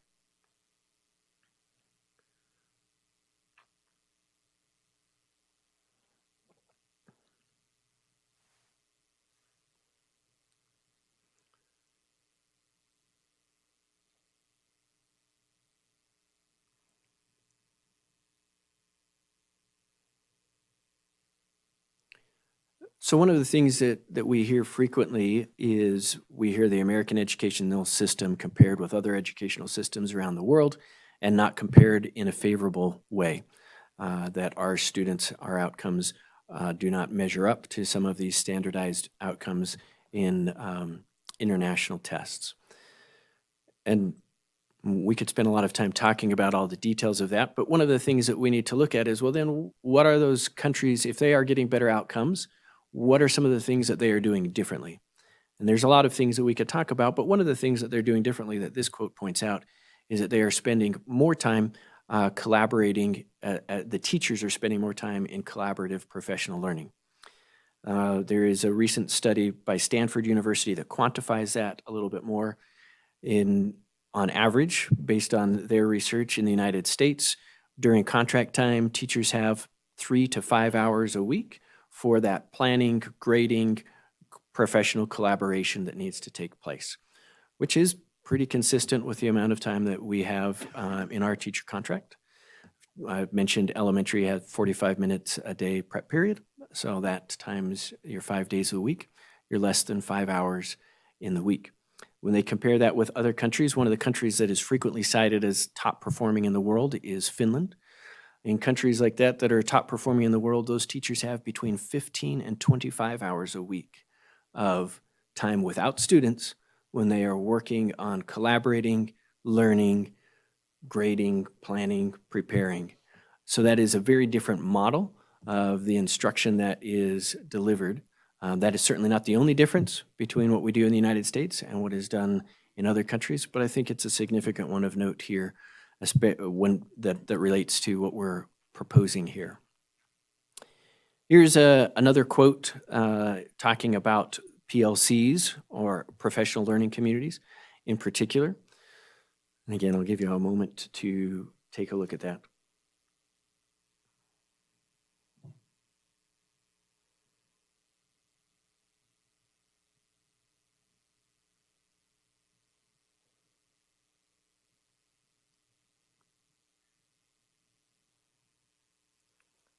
I would point out a couple of things in this quote. Obviously, as I have highlighted here, you see consistently higher student performance. That is definitely a highlight. But also right before that, it talks about strong PLCs as measured by teachers' attitude towards peers and their own development as educators. So we realize it is not simply a matter of creating time in the schedule to do this. It also requires some real intentional work on the part of everyone in the district level administration, campus administration, and teachers to not just have the time, but develop the right structures and protocols and understanding of how to use that time appropriately so that that those positive attitudes are reflected in our teachers. It's not just the time, but it's how we use the time and using it in the right manner with the right approach that will yield that higher student performance. And this is the last quote that I have regarding this. And this one, so how much time do we need? And this is just another reference point for that.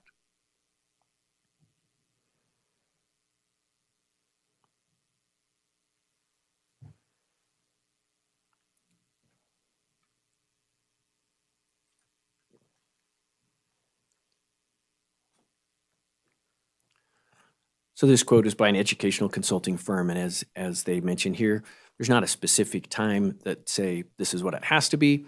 What it needs to do is enough time to build that momentum, and typically, in their experience, it is weekly or bi-weekly meetings. So I want to spend a little bit of time. So what are we going to do during this ERD? And you're saying professional learning community. What is that, and what in the world are you doing during that time? Professional learning communities are structured around 4 key questions. What do we want students to know and be able to do? How will we know if they've learned it? What will we do if they don't learn it? What will we do if they already know it? So I want to give you a quick example of how that might apply. So if I were a secondary social studies teacher, and we are teaching about the 3 branches of government, first thing that I need to do is know, what do I want my students to know and be able to do when it comes to the 3 branches of government?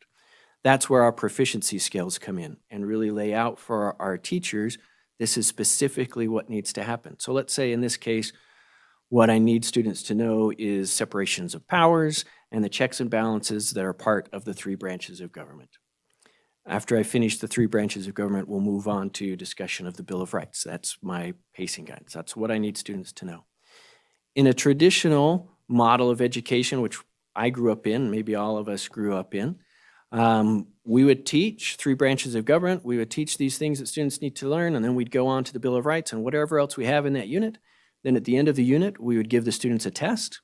And if they passed it, that's great. And if they failed it, I guess they should have worked harder and studied more to try and learn better. And we move on to the next unit.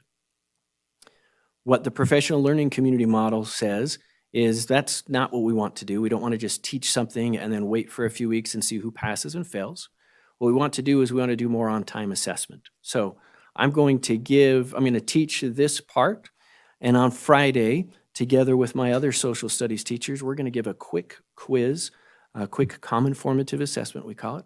And we're going to see how are the students doing specifically with what we're trying to get with separations of powers, checks and balances, three branches of government. We give that on Friday. We're going to grade that on Monday. We're going to show up to our professional learning community on Tuesday, and we're going to look at those results. And we're going to see that perhaps across the board, we didn't do a great job teaching what the judicial branch does. Okay, now we know across the board, we're not waiting until the end in the unit test, but across the board, we need to do some adjustments in how we taught about the judicial branch. Or maybe some of our classes didn't do as well, but one class did really well in the judicial branch. That gives us a great chance to say, well, great, Mr. Clapham, how did you teach that? Well, I did this. Okay, I can go tomorrow and use some of those same strategies because my class as a whole didn't get it. The other thing that we might see is that we have pockets of students. We have a group of students that didn't understand judicial. We have a pocket of students that didn't understand separation of powers. So then what we're going to do is we're going to plan our interventions. And I'm going to take the group of students that need to better understand separation of powers. Mr. Clapham's going to take the group that needs to understand the judicial branch. And Ms. Peterson, she's going to take the students that nailed it, and they're ready to do something a little bit deeper.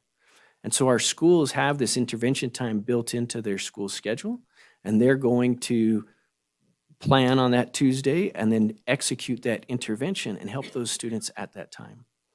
Part of the reason the weekly component of this is so important is on our current model, we have early release days, give or take, twice a month, depending if we have holidays or things like that, we might not.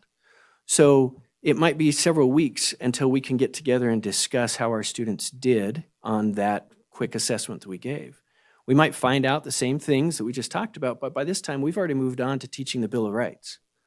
And now we've got to go back and work with these kids that didn't get these parts of the three branches of government. So that's why it's so important that we do this in a regular, ongoing basis, that it's not something that we do, it's not something that we can do before school starts, and it's not something that we can only do once a month. It's something that we need to do in a more ongoing practice. So the current model, as you know, has early release days 1 or 2 times each month, and once or twice, as I've tried to explain, does not allow for us to implement what this professional learning communities model in the way the best practices indicate that we should do it. So that's a description of the model. What I have now are some frequently asked questions that I'll try and address as well. One of the questions that has come is, well, why Tuesdays? We've been doing Wednesdays. Why switch to Tuesdays? And the first thing that I would say is the day of the week is less important than the frequency of our ability to do it. So whether it's Tuesdays every week or Wednesdays every week does not make a huge difference, but the frequency does make a very big difference. One of the main reasons for looking at doing it on Tuesdays is it would allow us greater access to the regional professional development programs, what we often refer to as RPDP. RPDP is an organization that is funded by the state, and as the name would imply, they provide professional development. That's a free resource to us to access their professional development. So if Dr. Ward on her campus says, I could really use somebody that could come in and do some training on reciprocal teaching, and I can contact RPDP and they may have a person that could come and provide that training. Washoe County School District does their early release day every Wednesday. RPDP serves the entire Northwest region. And so there, a lot of schools, districts do Wednesdays. If we move to Tuesdays, we would have more access to the resources of RPDP.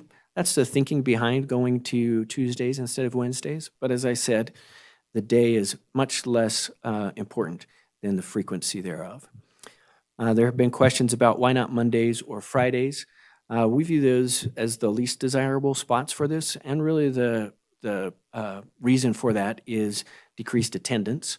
Whether real or not, sometimes our students and families, oh, this is an early release day, it's not as important as a normal day. So it's okay if we just don't, and if it's on Friday, well, let's just not go on Friday and we can make this a 3-day weekend. So that's our thinking of keeping it in either Tuesday, Wednesday, Thursday. Next, in our frequently asked questions, how will this impact the collaboration time that is already occurring, particularly at the elementary level? So the elementary level has, and each grade level has their 45-minute prep period at the same time, and they have some collaboration time that they do on weeks that we don't have early release days. We strongly feel that that grade level collaboration needs to continue. Because all they have is that on weeks that we don't have ERD, and then the ERDs, to not only do the collaboration, but the training that needs to happen. A lot of that time that we want to use for the model that I explained to you has been taken up with more training and administrative requirements. Be that we need to work through some challenges with CKLA or Otis, or some science of reading training that's required. So that training and administrative requirements has pushed out some of the teacher collaboration time. We want to recapture that by having this weekly ERD would allow for us the time to be able to do both. We have engaged in discussions with our associations regarding this, which has been super value. They also super helpful. They also see the value in purposeful and productive collaboration and professional learning. And I want to say as well, part of this whole process is not to just create that time, but it is also to improve how we're doing it. We recognize that it hasn't always been used to its full effect, and we want to set up a structure where we can and have the expectations and training in place for our staff to use it to its full effect. So there haven't been any changes made to contract language, but we have been in discussions with our association, and really, depending on outcomes of tonight's discussion, we'll continue those discussions so that we can put together a system where we have the appropriate collaboration in place. Collaboration at the secondary level, and the high school in particular, is really diminished without a weekly ERD. They don't have, obviously, you can't have a whole grade level at the high school that is on prep the same period. Even to do that department by department presents a lot of challenges and makes their schedule a lot less flexible, and really, in some ways, can negatively impact students. Our next frequently asked question, and I apologize if I'm going too fast, if I'm going too slow. I know I've got a long presentation, so. How is this impacting the instructional minutes that our students are receiving? So I've got a chart here on this slide, and then and some more information on the next slide as well.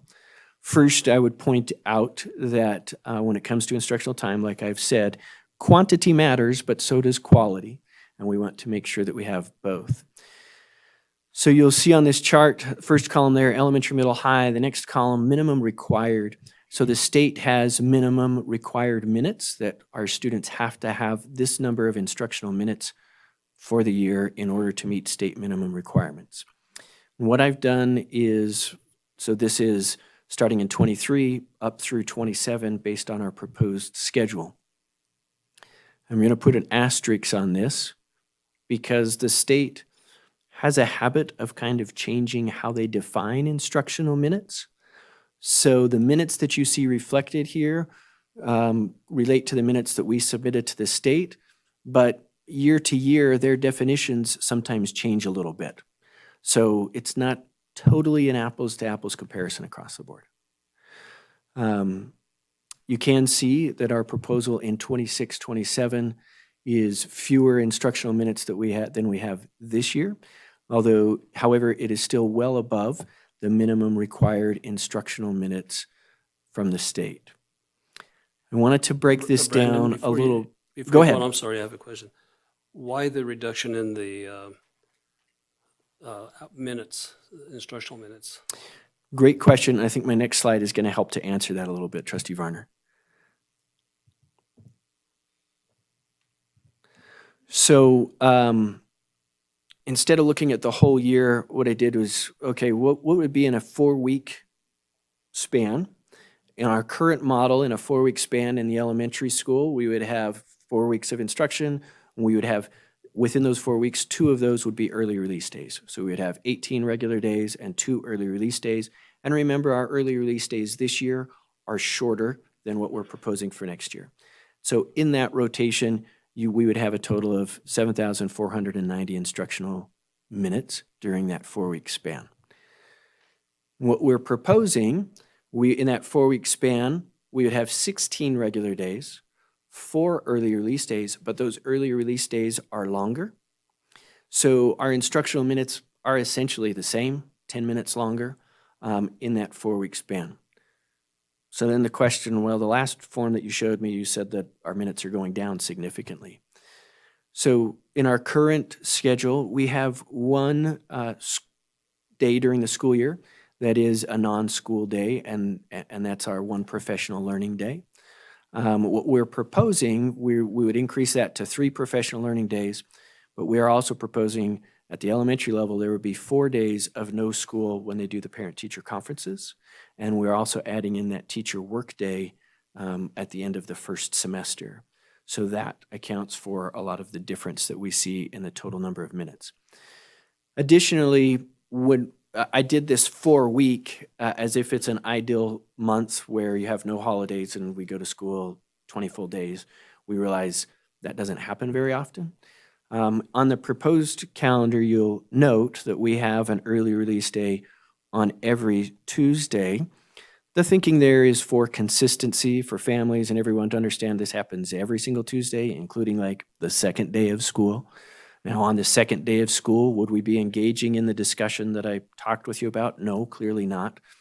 But again, it's around that consistency. So we have a lot more early release days because we are including it every week, regardless of how that week looks, just so we have the consistency of it happening anytime there is a Tuesday. So I would say, to answer your question, we have more non-instructional days, and we have more. We haven't just doubled the number of early release days. We've more than doubled the number of early release days. Another question that we get is, how will this impact childcare? Childcare, as we know, looks different for every single family, and a schedule that works great for one family may not work as well for another family.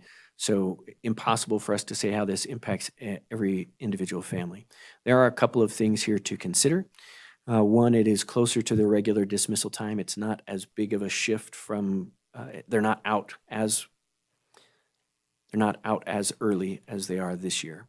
So there's not as much of a gap there. The other piece is, as I mentioned, it's consistent, so it happens every Tuesday. It is very common for us on Wednesdays for families to say, oh, today was an early release day, even though we try and be consistent with it. It still catches folks by surprise at times.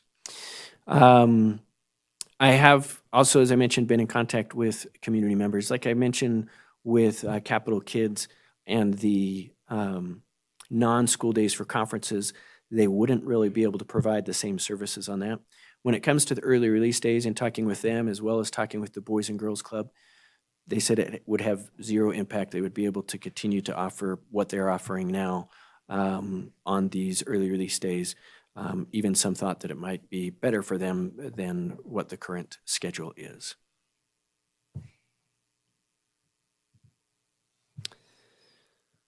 Why not just monthly is a question that I've received as well, and I tried to answer that earlier in how I described what we're trying to accomplish with this time. It's not just professional learning, it's that ongoing on-time collaboration. I think this is my final FAQ. Why not adding some additional breaks like fall break or other holidays? We've received pretty consistent feedback from our associations over the years not to shorten the summer. Obviously, any breaks that we add in, we need to still meet contract days and instructional days. And so then you have to, if you take away some days, you've got to add some days elsewhere. So we really essentially rolled over most of the holidays. There's some changes here that I noted. So for instance, this year Veterans Day was on a Tuesday, and so we also took Monday off. This coming year, Veterans Day is on a Wednesday, so we won't have another day off with that. Kids will have school Monday, Tuesday, Thursday, Friday.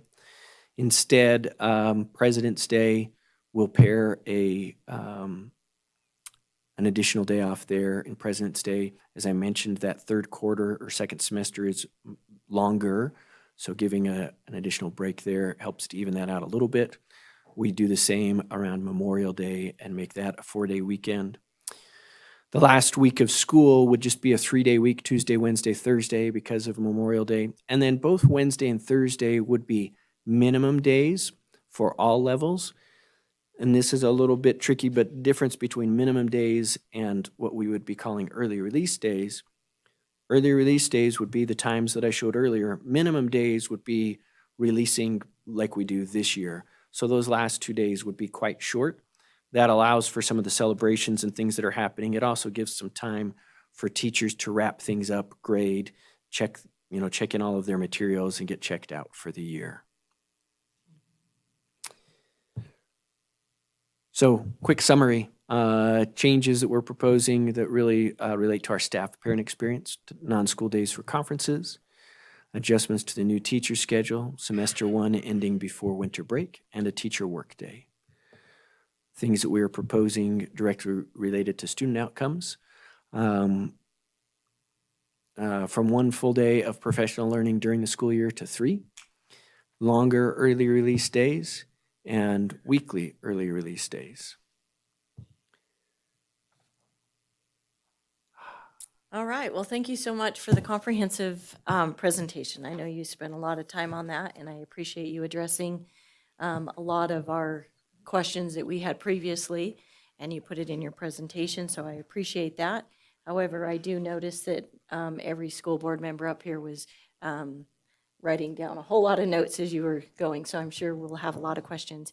And at this time also, Brandon, feel free, I would like to recognize that most of every school is represented by their principal or vice principal. So if you feel as though they would need to, their comments or help you address any questions, please feel free to invite them up to speak as well.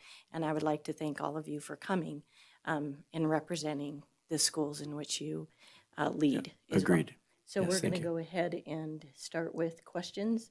If I could, before we start discussions, I was wondering, I see Dr. Ward's in the audience, and I know that being president of the Administrators Association, she had input into this, so maybe we could hear from her before we do discussions. Would you like to come up? Or okay. Okay. Yeah, let's go ahead and do that. So we'll go ahead and start at that end and work up. So Trustee Ramirez, do you have any questions? I appreciate the intense work that you must have done to put all this information together, and I appreciate that you seek for feedback from the unions and from the, from all the stakeholders involved. Thank you.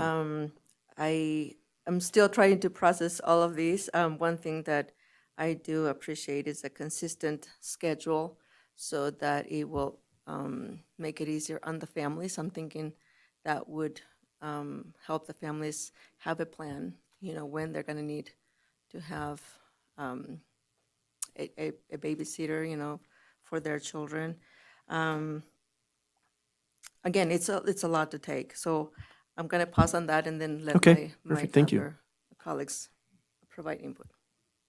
Trustee Roberts? Yeah, just echoing everyone's thank you. I know this took a lot of time, a lot of effort. I appreciate you reaching out to the various departments and things that this could affect, and just gathering that information and making sure that Capital Kids and Boys and Girls Club is also going to be available, or what that looks like. And then also thank you for the evening graduation time. I know that was a big thing. I really appreciate also the ending the semester before winter break. I know that was huge, especially on those kids with finals and things. And then I wrote a note here that that's nice. I don't know why, but thank you for that. It was something about how you explained the teacher workday. Oh, I think just to wrap up the semester is what you said. Yeah, And so okay. I think that's great for them to be able to have that. Just some questions that I have, or that have come up because,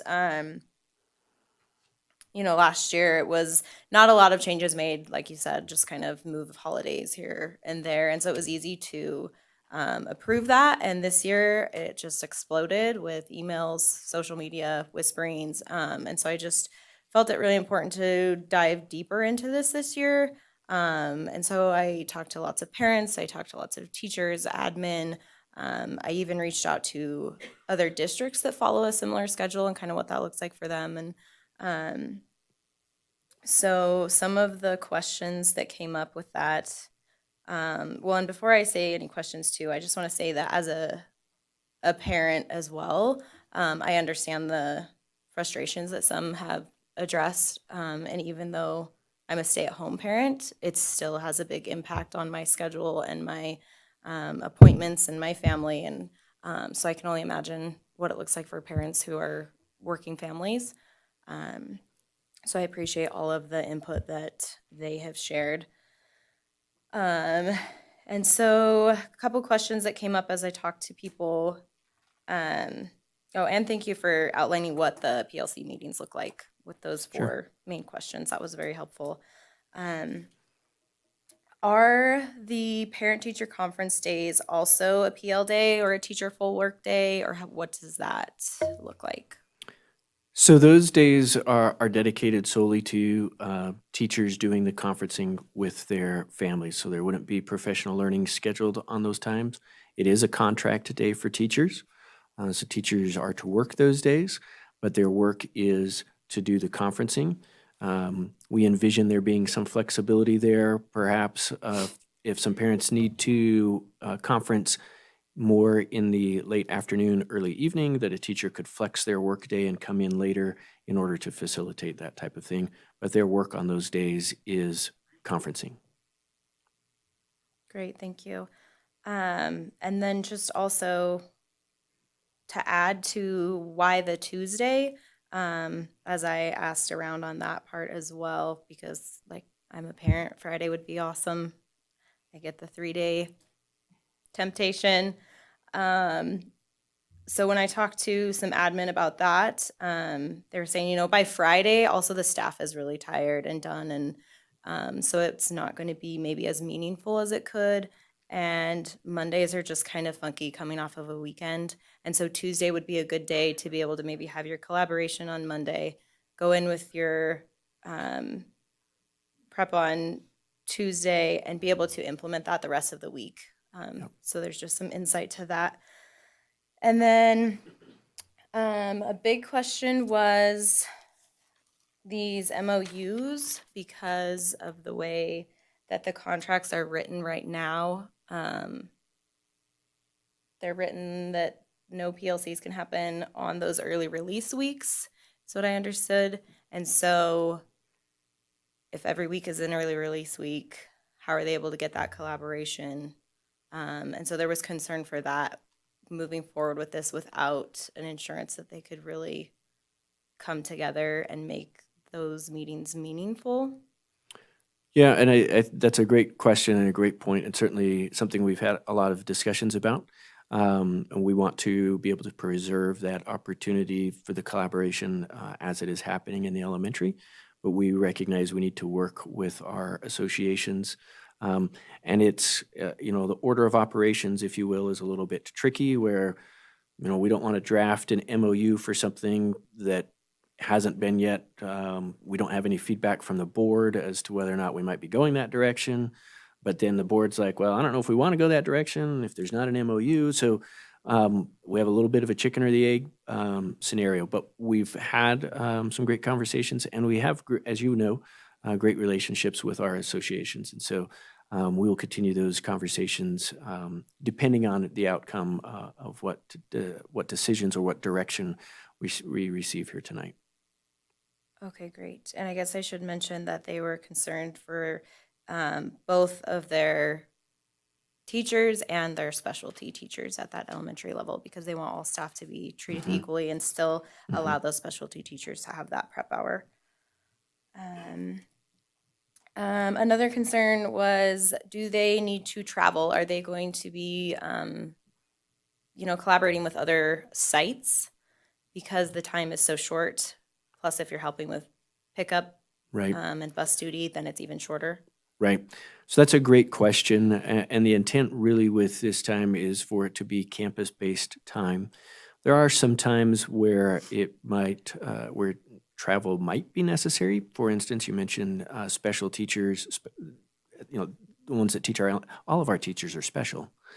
That's not, those that teach, they're the only elementary music teacher on the campus.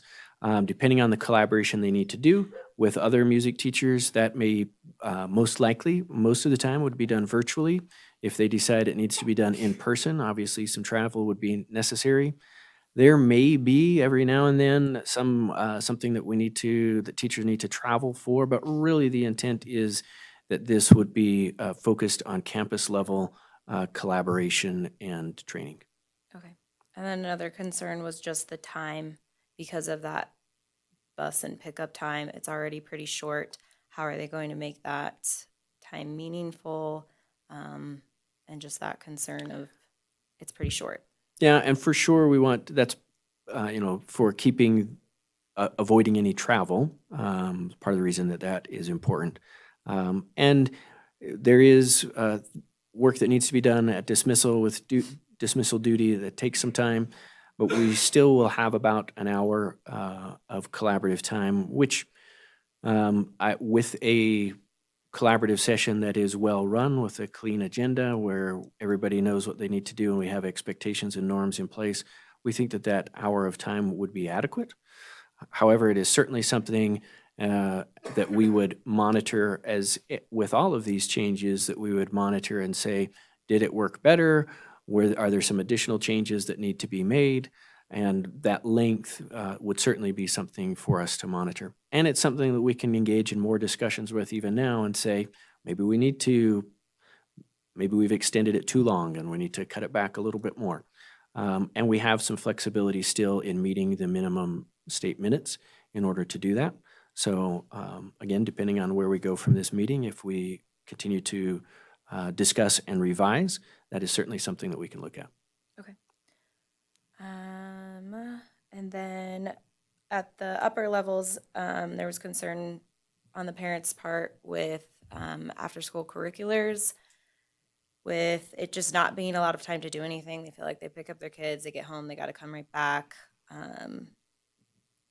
for like sports and things like that. Is there still going to be a library study hall they can sit in, or what does that, has that been thought of? That's a question. So the way that is handled in some areas is instead of having an early dismissal, they have a late start instead. So students just come to school later. We discussed that a little bit. We thought that would be even more impactful on families than early dismissal. It is cleaner on the school side to do a late start because of the things that happen after school, but we thought it would be too impactful on the family side. So there each campus, and it's really particularly at the secondary level, and really I think most impactful at the middle school. The high school, a lot of those high schoolers can transport themselves or their friends can transport them. It's that middle school level that's a little bit of a tricky spot. And so that'll be some work that we need to do with the middle school campuses on what options are there available for students if they have a practice after school, for them to still be able to stay in a safe place during that brief window there. Okay, great. And then just a couple of suggestions that if this, if we were to go this route, then maybe next year we can have some feedback on how it went from families, from staff. And I don't know that there will be much data to show in just 1 year how that impacted the students and their success, but just an idea. And then also maybe having a couple of options to look at with a calendar instead of just the one. Okay, And again, thank you. you're welcome. Thank you. Trustee Clapham? Excuse me. So clearly you put a ton of time and effort into that super comprehensive presentation. I appreciate that. So I've spoken to a few individuals, shouldn't say a few, multiple individuals. Some are for, some are against, or have concerns. Mostly the concerns are with the every Tuesday early release. However, I understand and like what you've done. I would say with that, I need to digest everything that you put in there. That was a lot to think about for me. And so I do not think I'm ready to make a vote on that for myself tonight. What I would like to talk to is some of the individuals that I talked with to be able to rewatch this and then get their feedback on Sure. on what you've proposed. But what I want to communicate to you is how thankful I am just hearing the last 30 minutes of you speaking on this, how detailed that you get into making the experience of education a good experience. I mean, you got down to like minutes, and I appreciate that. And I'll be honest, I sent a text to Mr. Feeling that said, this guy is a genius. With that, I need some time to digest.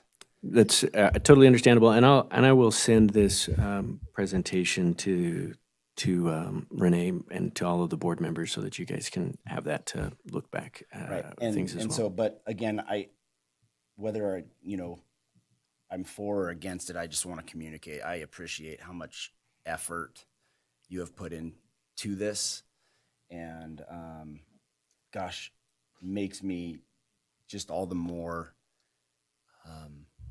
confident in the role that you're filling. So Thank you. Yeah. So I'm not prepared if you guys are. Well, we'll wait. Yeah. We're going to wait and do discussion. We have public comment Okay. yet So to go with. I would like to and then- digest Yeah. Okay. this. And on then my we own. can come back to the board after the public comment and decide on our course of action. So, Trustee Peterson, do you have questions? I would also like to express appreciation for the collaborative mindset that I feel like you're coming into this with. As it's been expressed, this was a lot of work. And at its surface, the thing that's easy to grab is there's a whole bunch of red numbers and black circles, and that's the early release every Tuesday. It was the big talking point that a lot of people were catching up or catching on to. And I hadn't even realized, like, I like how much you presented about the semester ending before winter break and the teachers having that day to button it up and put it to bed, so to speak. And then the new teacher training days, had not seen that. the 3 days of professional learning that we're only using one of right now, which is surprising. So those are good things to catch, and I'm glad that we got to listen to you dig through all of that.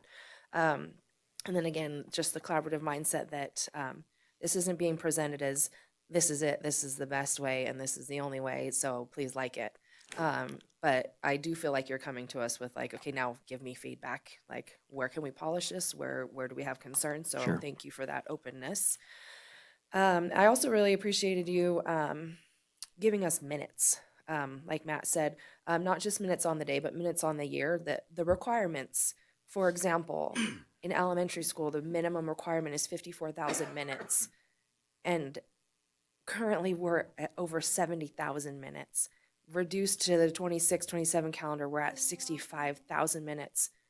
So even dropping that 5,000 minutes, we are still 190 hours over at the elementary school level. And so that's the concern that I kept seeing expressed was we're taking away classroom time. We're taking away classroom time. This is valuable learning time. But that realization right there that our elementary school is 190 hours over required, I appreciate you including that in there. Even at a minimum, the high school is 38 hours over on this adjusted schedule. So our kids are really getting some good exposure, and that includes having the hour every Tuesday and the 3 full days and the teacher conference days removed from them. So that's good to see. I I spoke to a handful of parents as well, most at the high school level, because that's where most of my exposures come. But it was a pretty good split. Typically, most of the parents I spoke to didn't see it as a big deal. But again, it was just mostly as Tuesday early release day. We're going to do an hour every week instead of 2.5 hours every other week. And okay, cool, not a big deal. But they also have high schoolers, so the childcare portion of that is less impactful. And so then that's where I had a lot of the negative feedback was parents concerned about, well, I work full time and it's already hard enough on the early release days to say, hey, boss, I got to run out and grab my kid to get them to the daycare to bridge that gap. And it's hard for them to say they have to do that every other week. And the thought that now they're going to have to do that every week has a lot of people concerned. And so that was some feedback that I had received as well. And then the only other feedback Rebecca already mentioned was the athletes at the high school. When they know they're going straight from school into their athletic practice, they come prepared. When the early release is 2.5 hours early, they know they have time to go home, relax, eat lunch, collect their gear, and then come back. And so the concern was, well, if it's only 1 hour, then I'm just kind of a school hostage. Like, that's not enough time to go and have that filler time. So to them, it feels like a dead hour that they're just going to have to hang out at the school. So that's all. Thank you. I did want to mention one thing that I didn't include in my presentation that I should have, and that is anything that we do and eventually at some point approve, obviously it needs to be submitted to NDE and NDE needs to approve it. And Mr. Fueling and I and we've gone through this and gone through the state regulations, and we believe everything is, as you've seen, we far exceed the minutes and everything else is the way it needs to be. But I want to make sure that I add that asterisk that it is all subject to NDE approving it at the end of the day. Thank you. Trustee Varner? Same, thank you for the presentation. And a lot of my comments that I was going to make or questions I was going to ask have been asked and answered, so Okay. Thank you. But I do have one major concern. If the calendar was approved as is, and the union or the association did not agree to do an MOU to clarify, the point that was brought up earlier, what happens then? Well, what happens then is we have the calendar that's approved, and we don't have the MOU to continue some of the elementary collaboration that's been happening. So then it requires us to get more creative in how we address things. Exactly how we would address that and have that collaboration, would be something that we would need to get together with the elementary principals and see what we could do. Like I said, I have been nothing but impressed in the time that I've been in Carson City School District with the relationship that we have with our associations and our ability to, be thoughtful and collaborative in the process. And I think that we can continue to be thoughtful and collaborative. And I know that the association will also come to us with great ideas about, well, let's maybe look at it this way or that way, and that we can work together to find what's going to work best. I'm still concerned about that. I think that's valid. Yeah. Then the other thing is, one of the reasons for this, you say, that it's to guarantee improve outcomes. Mm-hmm. Okay. So how long are we going to have to wait to see? I think that was kind of brought up, to see if this is working to improve outcomes. Is it going to be somehow gauged along the way, or how's that going to work?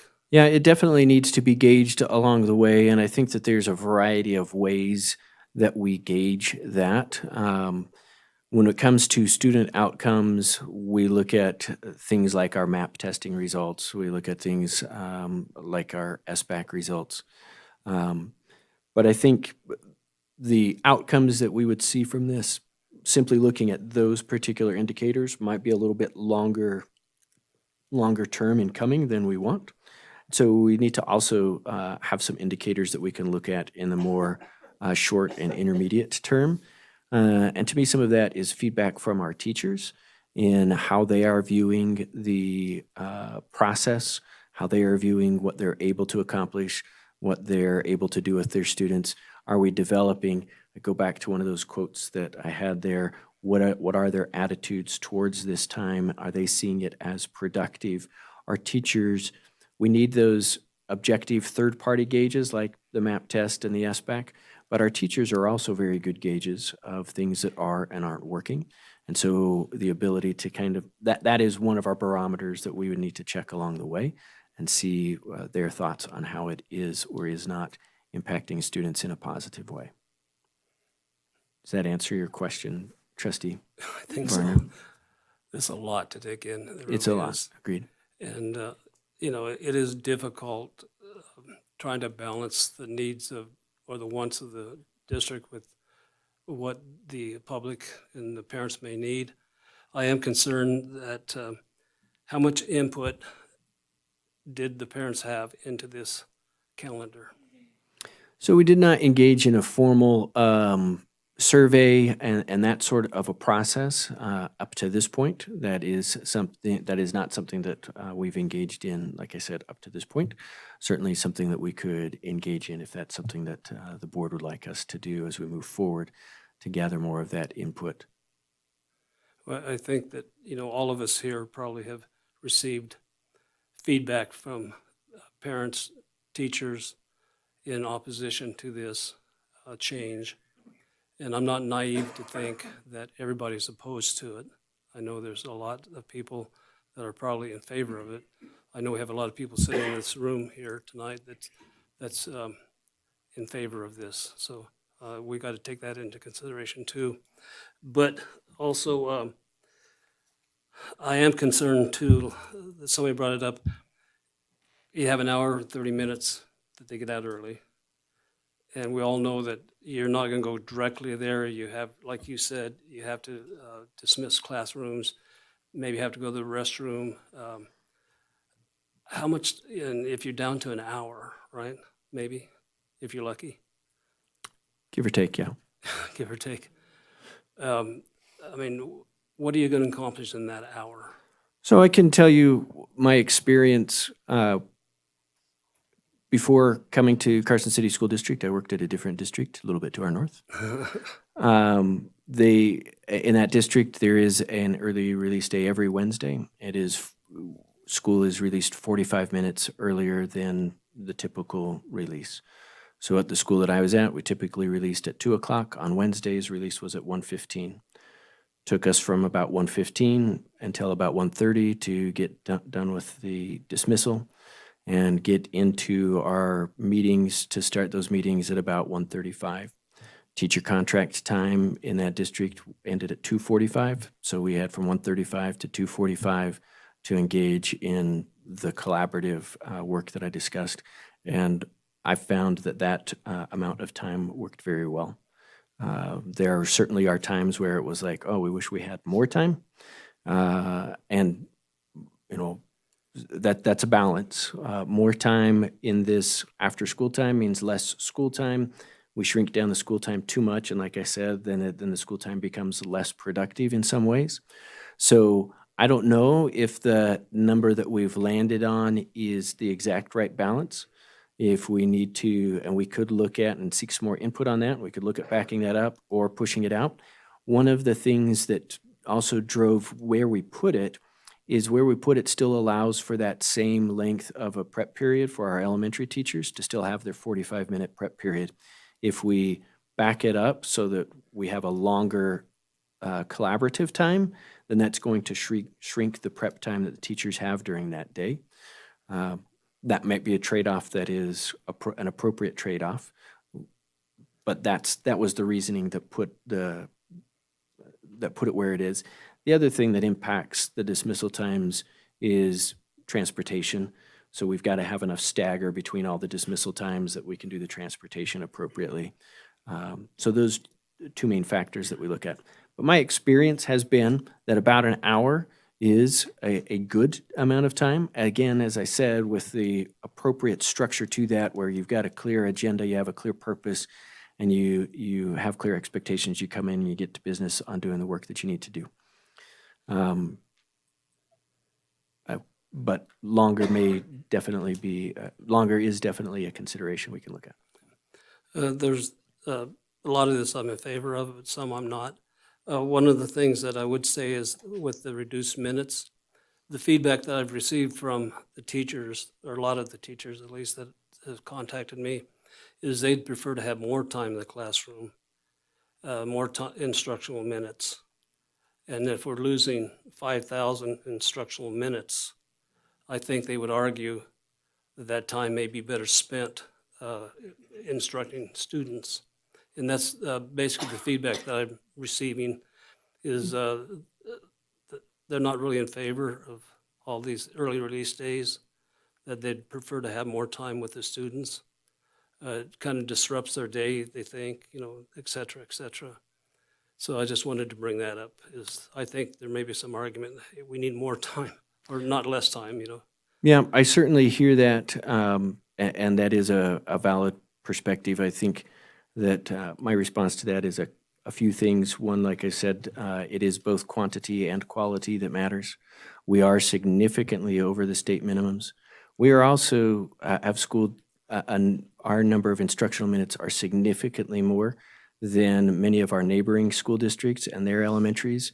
And yet, while we have significantly more instructional minutes, many of our neighboring districts have better outcomes for their students than we currently have.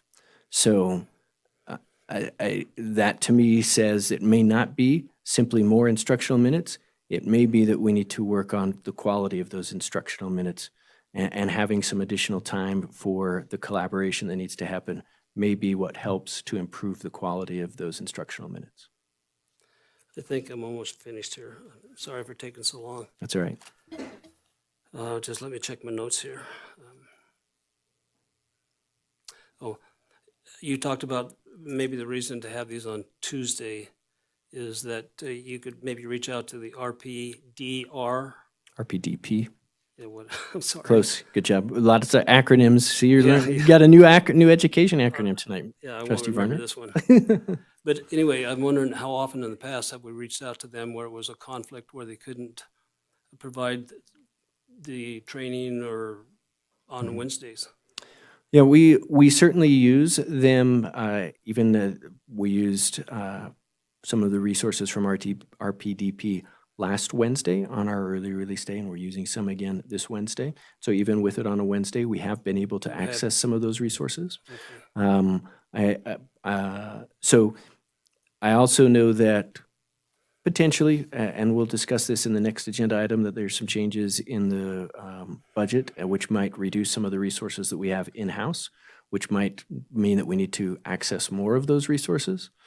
So there could be an increased need for that depending on what resources we have in-house. And like I said, to me, the day is not nearly as important as the frequency.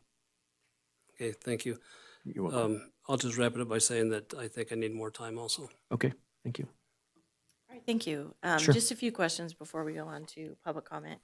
And so this is, what I've heard that has not been addressed just yet.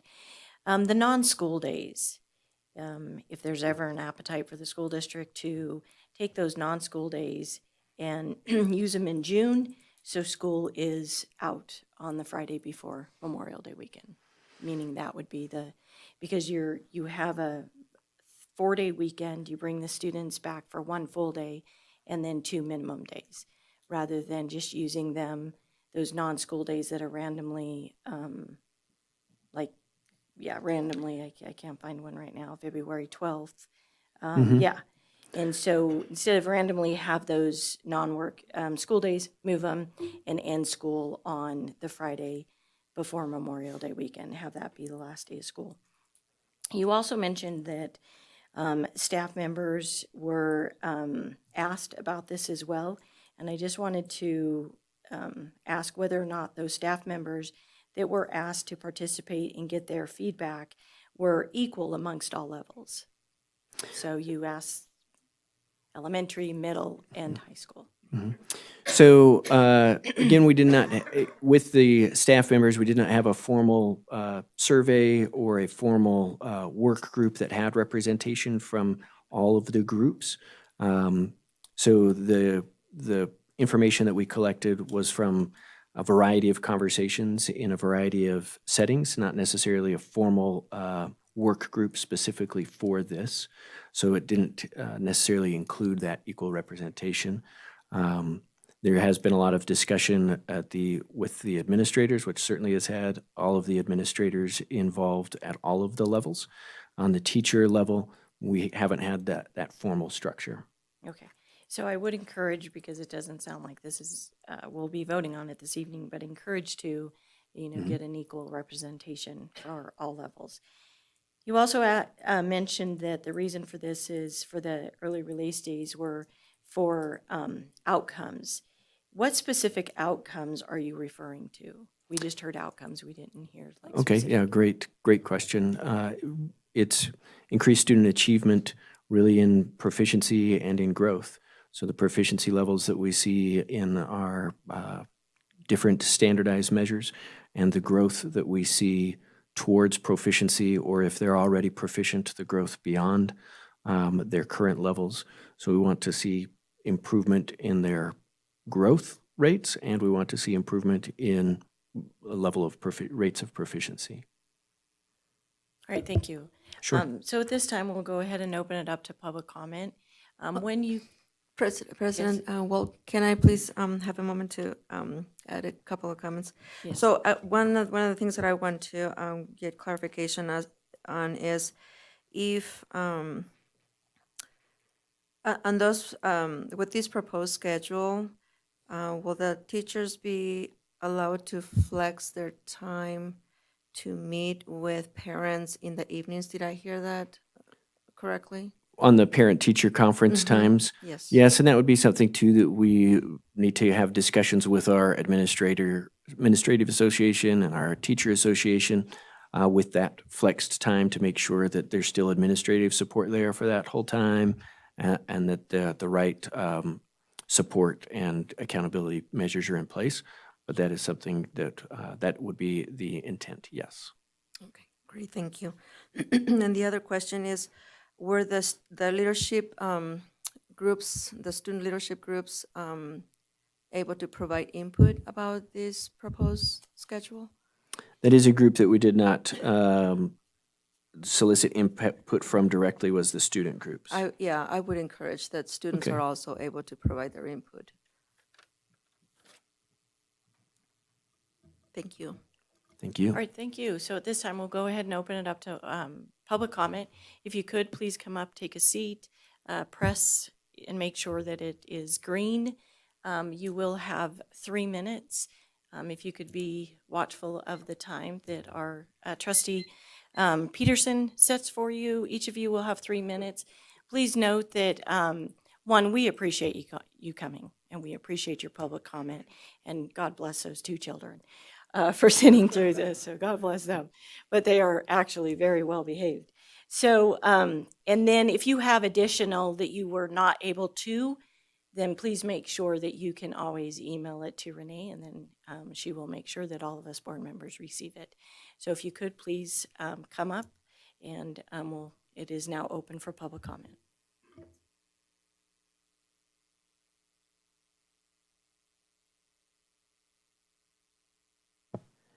Hi, my name is Lisa Partee. I wasn't sure if people signed in or not, so I was waiting to see.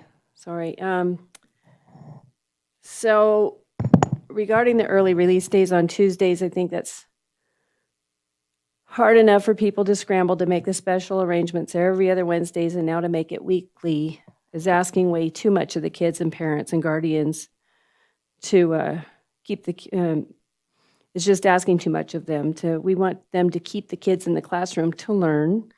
And I'm not sure of how having more early release days is really going to maximize the effectiveness of instructional minutes. I get everything he said. It sounds great, but you're doubling the time that they'll be out of the classroom. And starting and stopping school midweek is disruptive. Obviously, the schools are still not seeing the outcomes and improvements anticipated, so more time out of school is likely not the answer, in my opinion. If your staff needs more time off for professional development time, may I suggest the school staff needing this additional training do so during the summer breaks? And if that's not a time, during Christmas or spring breaks. Please stop disrupting the school week for the kids. Let them learn without multiple early releases. As he said, Mr. Bringhurst, short time in class results in lack of focus. And collaborative professional learning can be done outside of school hours on the breaks. I believe salaries do cover the breaks, and the kids will benefit without having to scramble for the child care. Maybe during the summer breaks, a successful teacher with good outcomes in the classroom can share their methods with others, but please don't prove this. Thank you.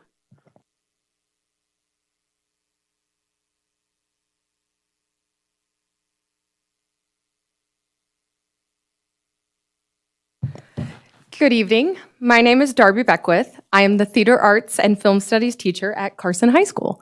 I am a multi-generational native Nevadan who graduated from Story County School District in 2015. I became a teacher largely because I was raised to value education. Both of my parents have worked in education in various Nevada school districts their entire adult lives. I'm actually a second-generation Carson High School teacher. As both an employee of Carson High School and a product of Nevada Public Education, I want to voice my support for the proposed Carson City School District academic calendar for the 2026-2027 school year. The current early release schedule lacks consistency. As a teacher, I dislike having to keep track of whether there is an early release day on a given week. I can only imagine what it's like for families who have to juggle schedules, carpools, and routines to make things work. A regular schedule that remains unchanged from week to week would allow families to establish and maintain routines without disruption.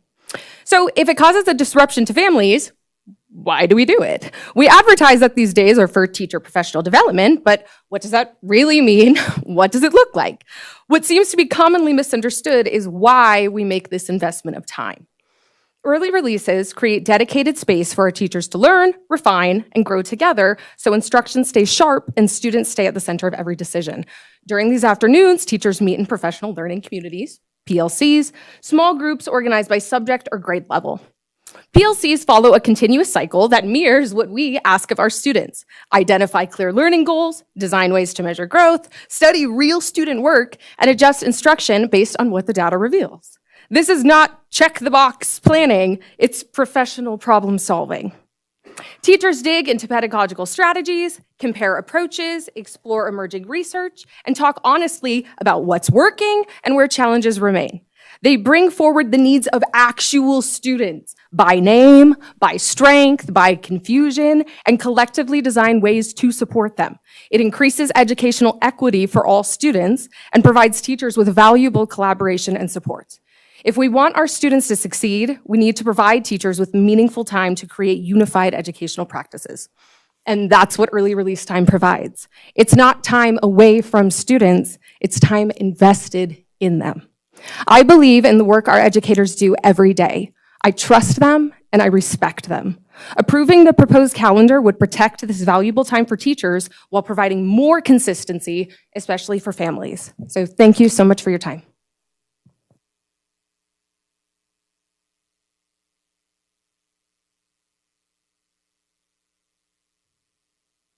Do we have additional public? Okay.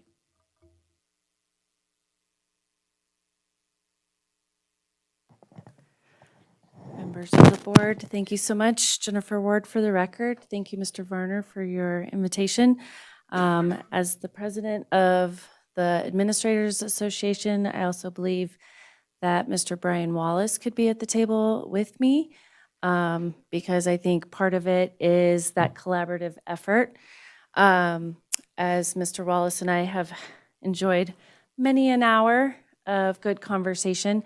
First off, I'd like to thank our board for looking at this calendar through very many lenses, right? I think this is probably it's my 12th, ending my 13th year in administration. And for the past 15 years since I was at Eagle Valley, I have craved the early release day every week. That opportunity to meet with teachers and do professional learning. I think one of the most important things is the quality of minutes and my ability as an administrator, as well as my colleagues, to be able to address the needs of my teachers. Having well-versed educators in front of our students is the most important aspect of high-quality student outcomes. And this calendar, although needs probably a little bit more refinement and time to marinate, I do believe that this is the best professional development that can be offered to our staff. It is consistent. Although I appreciate President Walt's comments on the professional development days, these are designed for not non-school days. They're designed for professional learning opportunities for staff.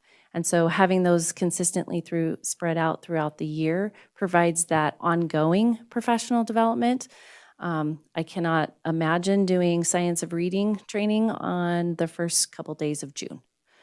And the relevancy, all of the components that are important to professional learning, I think are included in those that are spread out throughout the school year.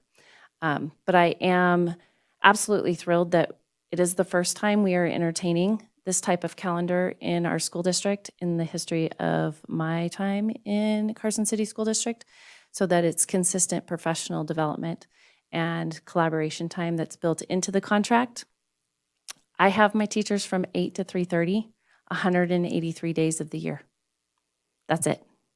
I do not have them on weekends. I don't have them on any of the breaks. I don't have access to them contractually. And so I think it's very important that we look at the contractual day and be able to create the magic for our students within that time. Thank you.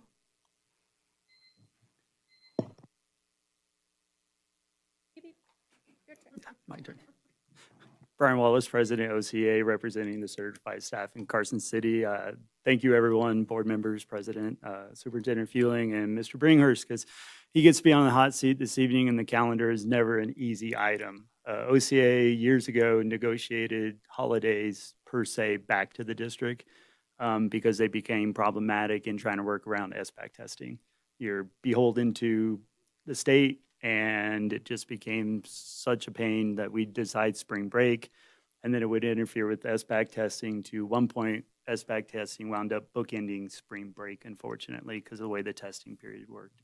So this is nothing new in trying to develop a calendar, and this is probably one of the most thorough presentations I have sat through in my almost 18 years of being in this position. especially the breakdown of the minutes for you as board members to be able to clearly see and for the public to be able to see. And for our own teachers from time to time, we forget what our school day and what our school year might actually look like. The consistency is always important. It's not just about those Tuesdays, but just consistency in general for all our stakeholders. In our conversations with the district, that is something, of course, OCA has echoed that. Ensuring what you have asked when it comes to our community partners, our parents, our teachers, even our classified staff has been present in at least one of the meetings to provide this input when we take a look at this. We know we have achievement gap situations we need to close. We have competition from charter schools we need to actually address.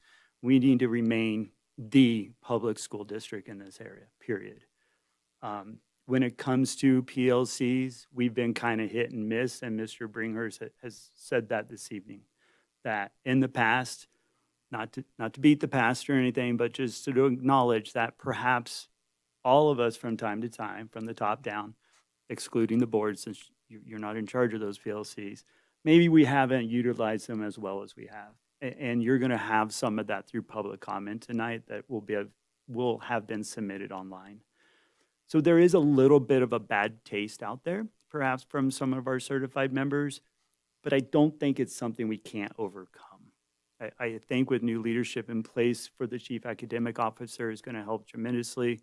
The district leadership is very willing to listen to OCA and of course all our members in that it needs to be very clearly defined. It needs to be used well. We know this is going to interrupt our own members' day when it comes to childcare, as some of you have already pointed out. And the district has been sensitive to that thus far. I do sincerely appreciate you maybe giving this a little extra time to allow yourselves to marinate on this versus what we've seen in the past around us. Thank you very much.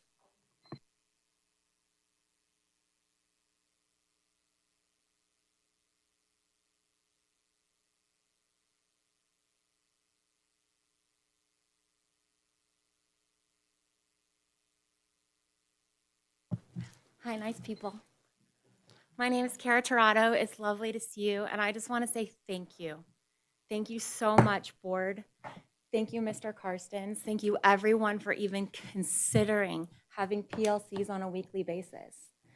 This is kind of the conversation, truly, it's like the chicken or the egg right now, and you can't have highly effective PLCs if you don't have the time for highly effective PLCs.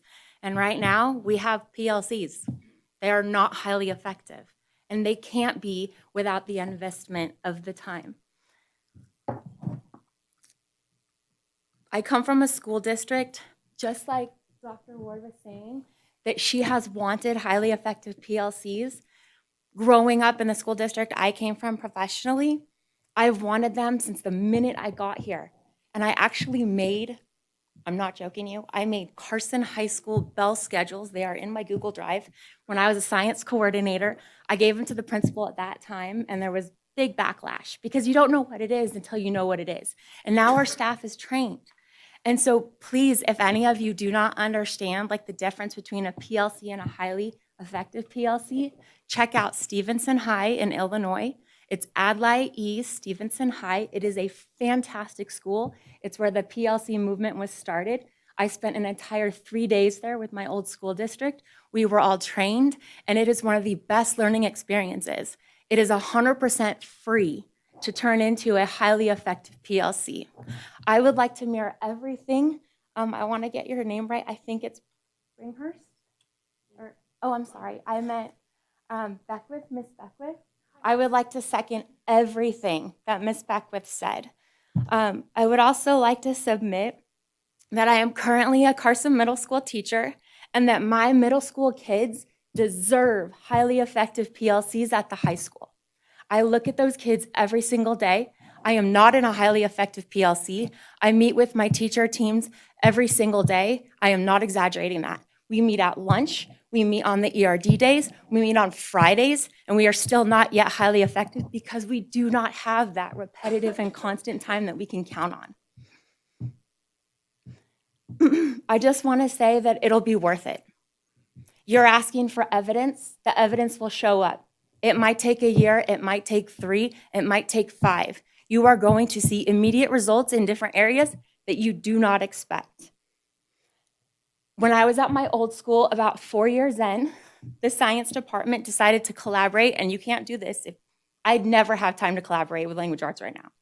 But we collaborated with language arts and math and health. We did a 9th grade unit on Romeo and Juliet. So my students studied the hormones of Romeo and Juliet.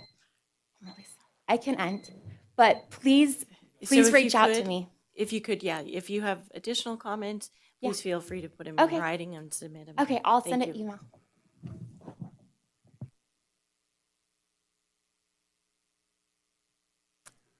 For the record, Dan Carson, I'm principal at Carson High School. We talk a lot about student impact and what that does. I can show you a lot of products that my teachers have come up with this year, not come up with, but have made spreadsheets that show student growth within their classrooms based on common assessments that they've developed through their PLC times that we've been giving them through our early release days. I welcome each and every one of you to come on in. I'll pull up those data sheets. I'll show you where their first assessment was. And then after they collaborate on it, they intervene, they teach our kids a little bit more. They drill down student by standard by learning target. And then when they take that assessment again, not the exact same one, but another form of it, assessing the same standard, grades improve. And I can show you that. I can show you math, I can show you science, I can show you social studies. And those are the things that we're doing right now. We have issues with athletes sometimes that has been brought up. We do have campus monitors that have days that are longer. They have hours that they can monitor our students, give them extra time to work on homework, whatever they need. If we get out at 12:50, we still probably wouldn't start practices until about 2:30. So we have about an hour and 40 minutes from dismissal until practice starts. It's quite a bit more than an hour. So there is that. Our agenda is very specific. It is product driven. I can show you the products every once a month. I have my teacher leadership team. We have our discussion focuses in on a product from our PLC processes. And I can show you all of those products as well, the essential standards that they've done, the essential unit plans that they've completed together as a collaborative team. And this is all done during early release days. I wish they were more timely, and that's what we're asking for here. Also, we have questions about when are they going to get there? We get out at 12:50. We ask our students to pass between 7 and 10 minutes. We'll start it at 1, we'll end it at 2:30. I'm saying an hour and a half for our PLC times. Every week, I can say that we will get a lot done, especially if it's timely like this. We answer the 4 questions. What do we want our students to know and be able to do? How do we know if they know it? What do we do if they don't? What do we do if they already do? Those are the questions we ask. We collaborate based on our instructional strategies and our data that we get from teachers or from students. So, thank you.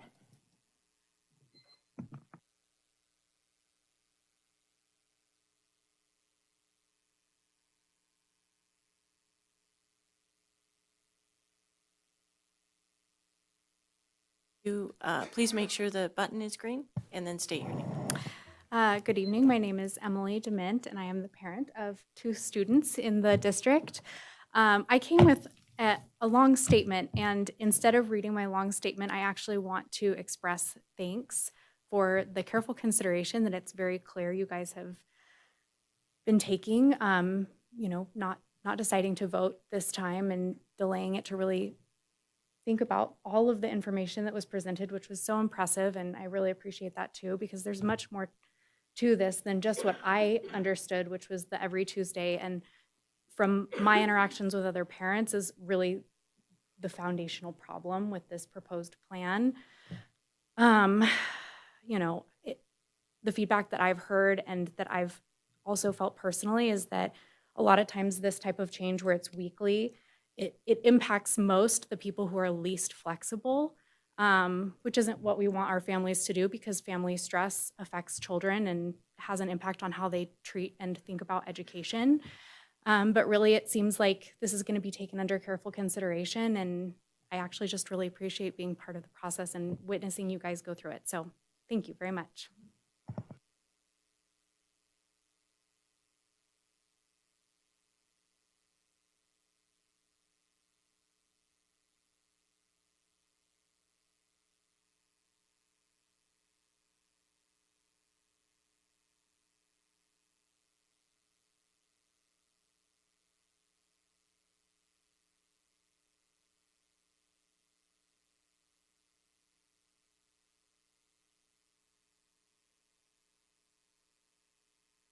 Ms. President, did you read into the names of the virtual?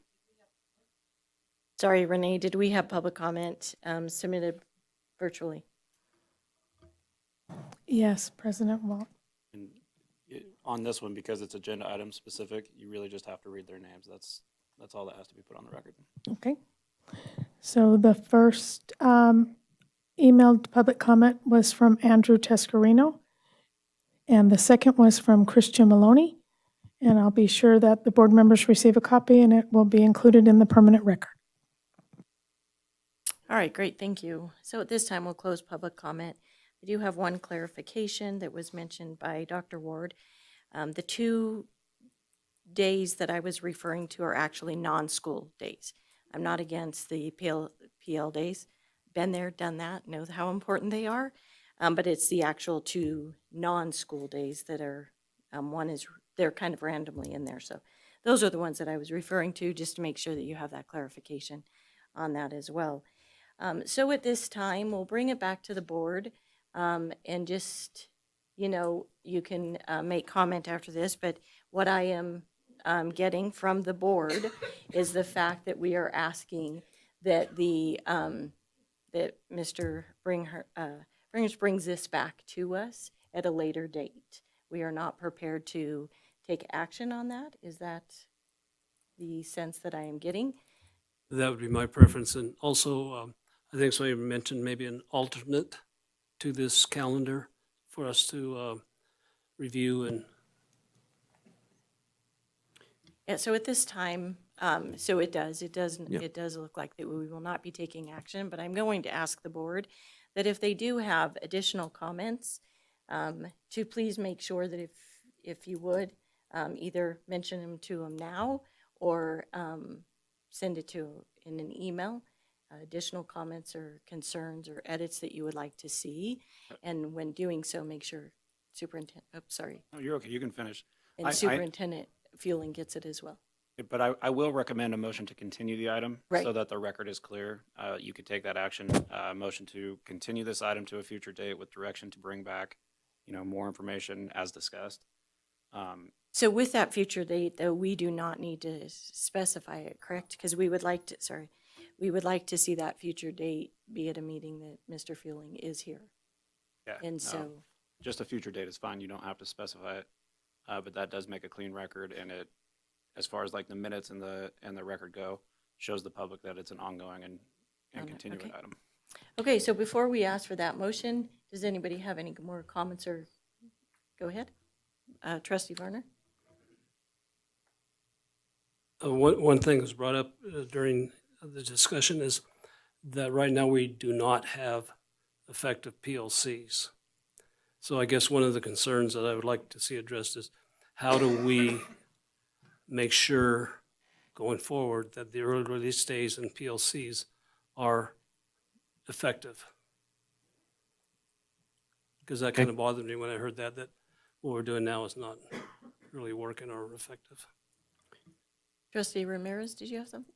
I was going to ask, is this going to create an issue with your timeline to post your calendar?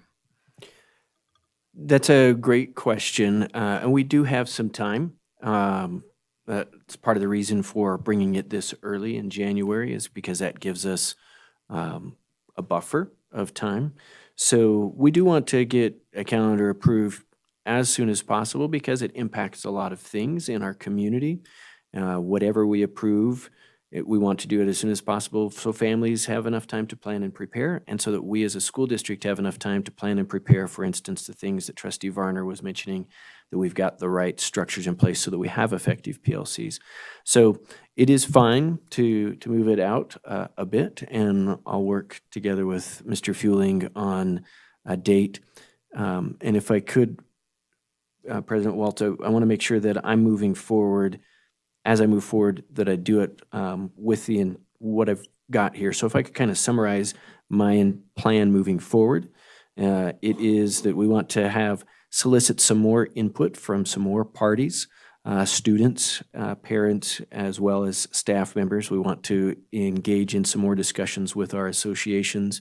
And based on that input and those discussions, we want to come back here with at least 2 different options of calendars to look at.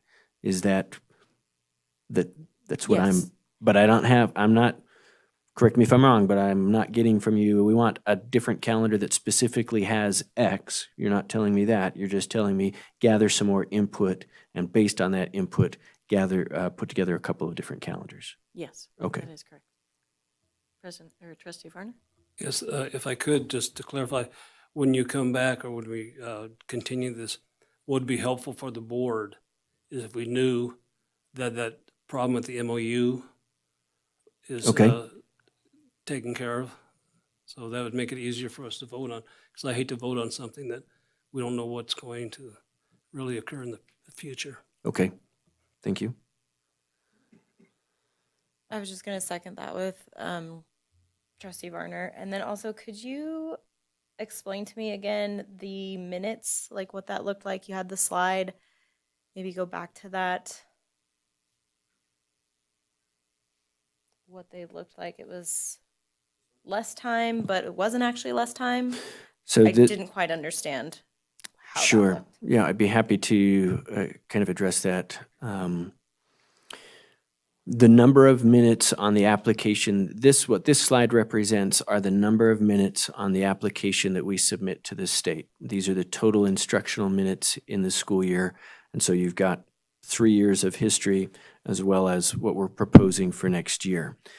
Like I said, there's definitely an asterisk with this because the state at times kind of changes how they define instructional minutes.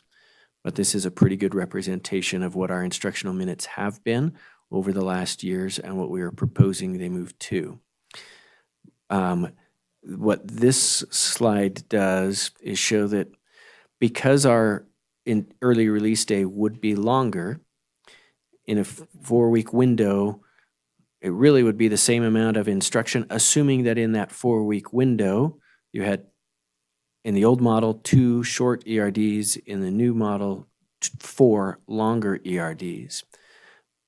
Where the real difference is coming from in the reduction of instructional minutes is we have more non-school days for teacher workday and for the parent-teacher conferences.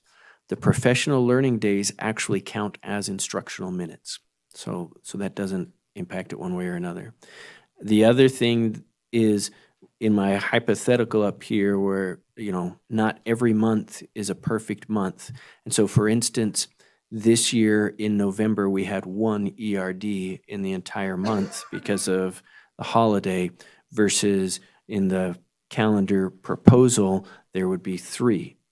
Right? So in the month of November, we're going from 1 ERD to 3. My example here is if we go from 2 to 4.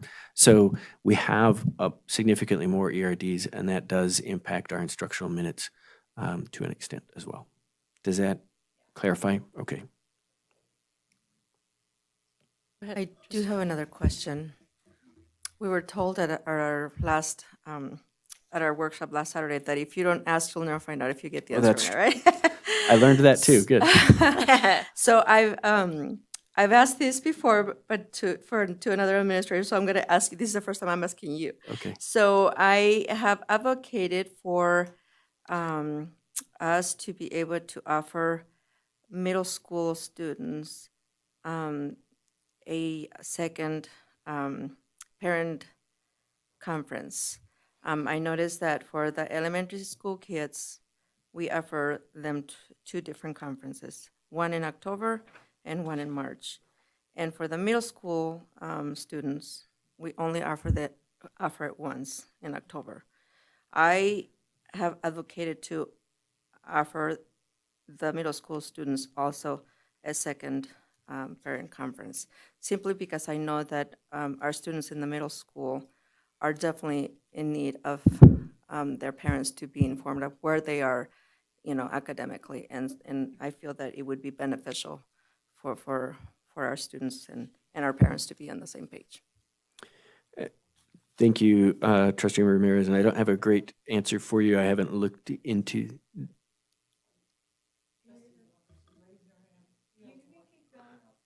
Okay, sorry.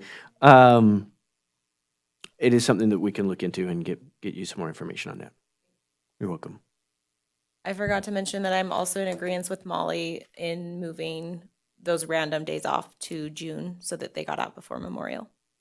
Okay, yes. Just one more thing. Yeah, you guys are funny. Trustee Peterson? I wanted us to just float back to one of the very first things you said, paraphrase, was basically, if nothing changes, nothing changes. And there's lots of concern expressed about like raising performance and creating stronger learners. And so this is a great possibility to visit that if we want growth, what can we change? And this is something that we can change. And so I applaud you for digging in and looking at opportunities. And there's so many teachers in the room that came for public comment. Thank you. We did have a couple community members as well, but they've already left. I really appreciate your passion, teachers, and your point of view. Clearly, you're in a career of investing in kids and having positive outcomes. You're not in this job to laugh while they fail. Like, you want success, and I think that's what we all want. And so it's obvious in your words that that's you view this as a very good thing that can direct us towards that. I do wish we had more parent input. Of course, their point of view is going to be much different, and their maybe different focus on where their comments are coming from, but I do think there is value in hearing that. I thought we might have more tonight, but did not have the show that we, I don't know, that was hinted at. I would love to hear a little more parent input. I don't know how we collect that, if that's like a survey we can do of some sort, because the loudest voices are the upset ones. Happy people don't get loud. And so I know that for every disappointed or outraged voice that we may hear, there are multiples of that are perfectly content with what's happening and eager for the change even. And so if there would be a way to collect some parent input on this, informed input, that understand that this is more than just more time off, because it's clearly not. I would love an opportunity to have that input. I will work on a strategy to do that, and I hear you. It is important that it is informed input. It's important that it's as broad as possible, representative of different parent groups as possible. And it is hard to always get that input. But we will strategize and see what we can do to get that. I agree with you that it is very valuable. All right, and then lastly, one comment is, since you have this slide up, the reduction of, going from the minutes is a lot. Mhm. And so like in, the high school, it's 51 hours, 64 hours middle school, and 80 hours for elementary, which is actually quite a bit, which you're asking us to change, from the previous year to this. And so that's something that I would ask that you put into consideration as well in your alternative plan. Yes, Ms. Roberts. Can I comment on that as a parent of elementary kids who are in school a lot, and it requires a lot, which is good. They're learning, they're growing, they're doing amazing, and I fully support the teachers and all they're doing. But it does take a toll So I was actually kind of excited to see what this would look like at a little less on their little brains and bodies. Yeah, thanks. As Just well as one more other thing. parents. Sorry. Richard told me I don't talk enough, so now you're getting what you're asking for. That doesn't only come from me. This comes from many, many, many other parents who have felt that same burden on their elementary kids. So, not just my opinion. Great, thanks. I'm glad you're taking my place over there. Just one more thing. And but you don't have Mr. Walker to sit there and punch you going, just one more thing. So no, thank you, I appreciate it. And that's one thing I appreciate with this board as well. We are open to listen to everything that that everyone has to say. So thank you so much. And at this time then, do we have a motion? I'll make a motion and Russell, please help me through this if I don't get it right. I move that, Do I have to, we're good, right, to make Do the you want me to motion? make it really easy on you? sure. So it would just be a motion to continue and direct staff to proceed as outlined by Mr. Bringhurst. There you go. Do you have to say so? Doesn't he have to say so moved? So moved. So moved. And do I have a second? I'll second that. All right, and seconded by Trustee Clapton. All in favor, please say aye. Aye. Aye. Opposed? Hearing none, motion passes unanimously. Thank you all for your time. We appreciate you all being here. And at this time, we are going to go ahead and take a 5-minute recess.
us the opportunity to use the restroom.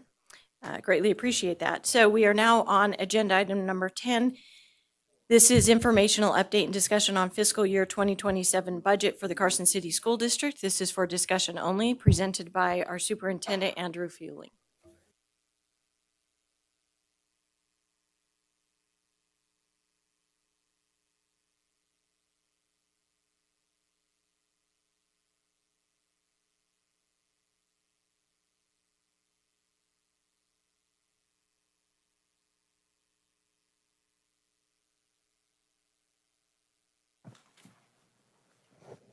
Okay, thank you, President Walt. Thank you, trustees.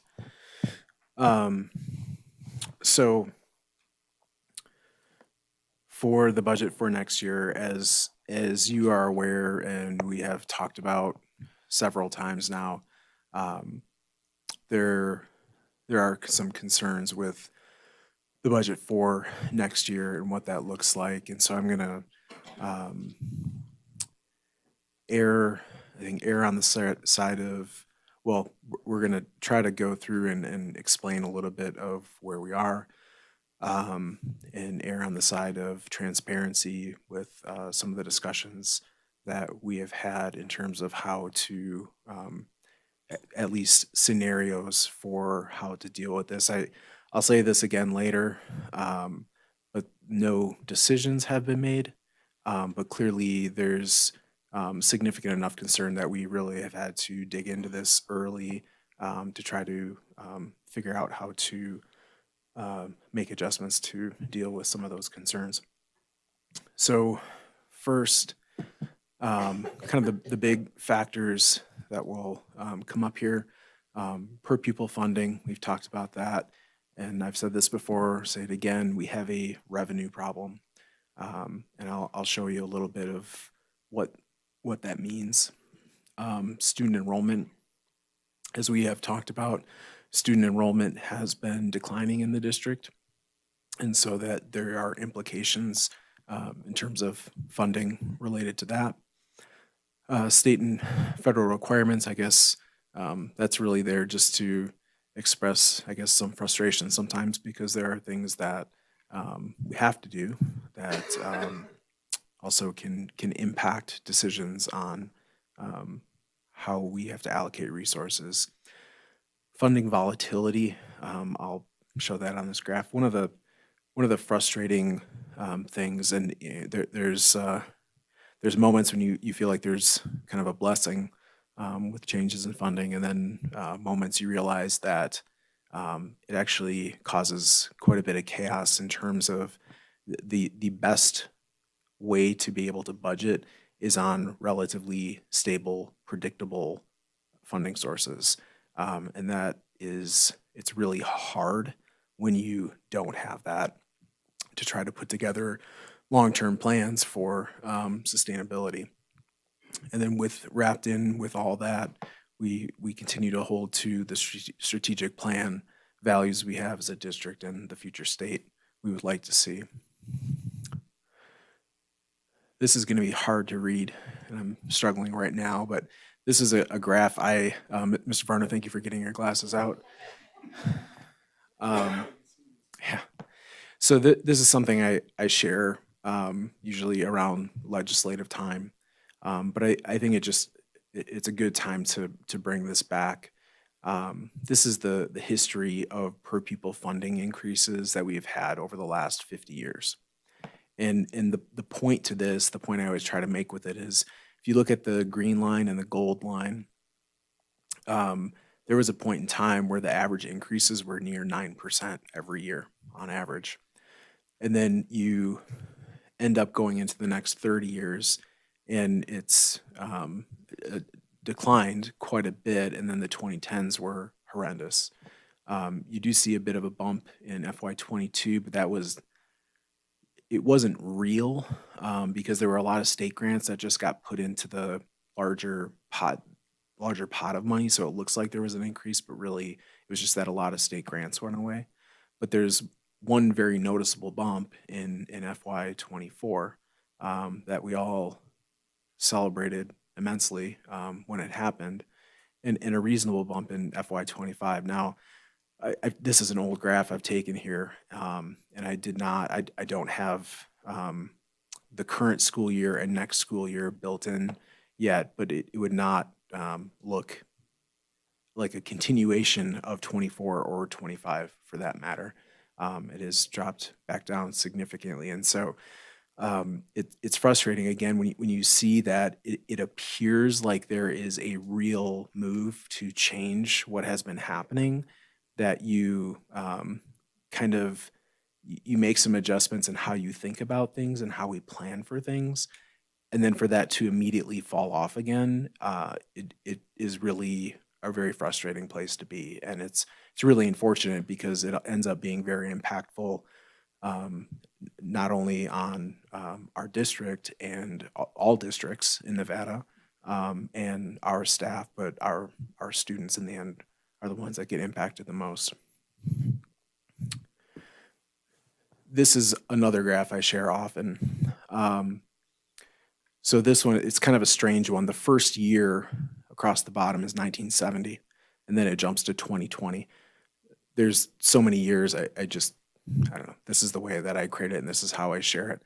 That red line is what percentage of the state's budget, state's general fund budget, is going to K-12 education. So you can see back in 1970, that was 46%. And it has been, there's been some volatility in there, but in general, the trend of more recent years has been down and down and down. And again, I don't have this updated for the new year. I always use this because the only part of the state's budget that has increased in terms of general fund expenditures has been basically health and human services. And that actually has now eclipsed funding for K-12 education. So it's hard to understand that when you're looking at an enormous jump in 2024, yet you see a dip there. And the reason is that jump in 2024 was really almost entirely due to sales tax increases across the state. Inflation was going up like crazy. Prices were going up. Sales tax revenues were flooding in, and those have to go, 2.6% of them have to go to education. The state doesn't have a choice. Where the state has a choice, the only thing they have a choice on is their general fund contribution. And so that clearly has not kept pace. And again, that ends up impacting some of the things we're talking about tonight. Yeah. One question, because I hear this a lot, and where people, public, they're not understanding and they're not being, when it comes to the budget, they don't feel sorry for the schools in the school districts, is because they always say, the schools are getting the cannabis money. What are they complaining about? Could you address that? I would love to. Thank you for asking that question. So, and there's a similar situation to the marijuana tax money as it came in back in, I think it was 2009. There was a specific room tax that the state created that was all going to education. And gosh, you got to support this because the money's going to go to education. And if you go, I have some other graphs where I've kind of looked at this stuff. And what you see when that happens is that when the state has taken those revenues in and put them into education, the same thing here, the general fund, the contribution from the state's general fund falls. So it ends up kind of being a shell game where there's new revenue coming in, but other revenue is taken out. So there's a history, and that's not even unique to Nevada. That happens in other states. It's just, it's certainly, to get something passed on the backs of kids and smiling faces is a lot easier than saying maybe where some of the other things this money is flowing to. So, thank you.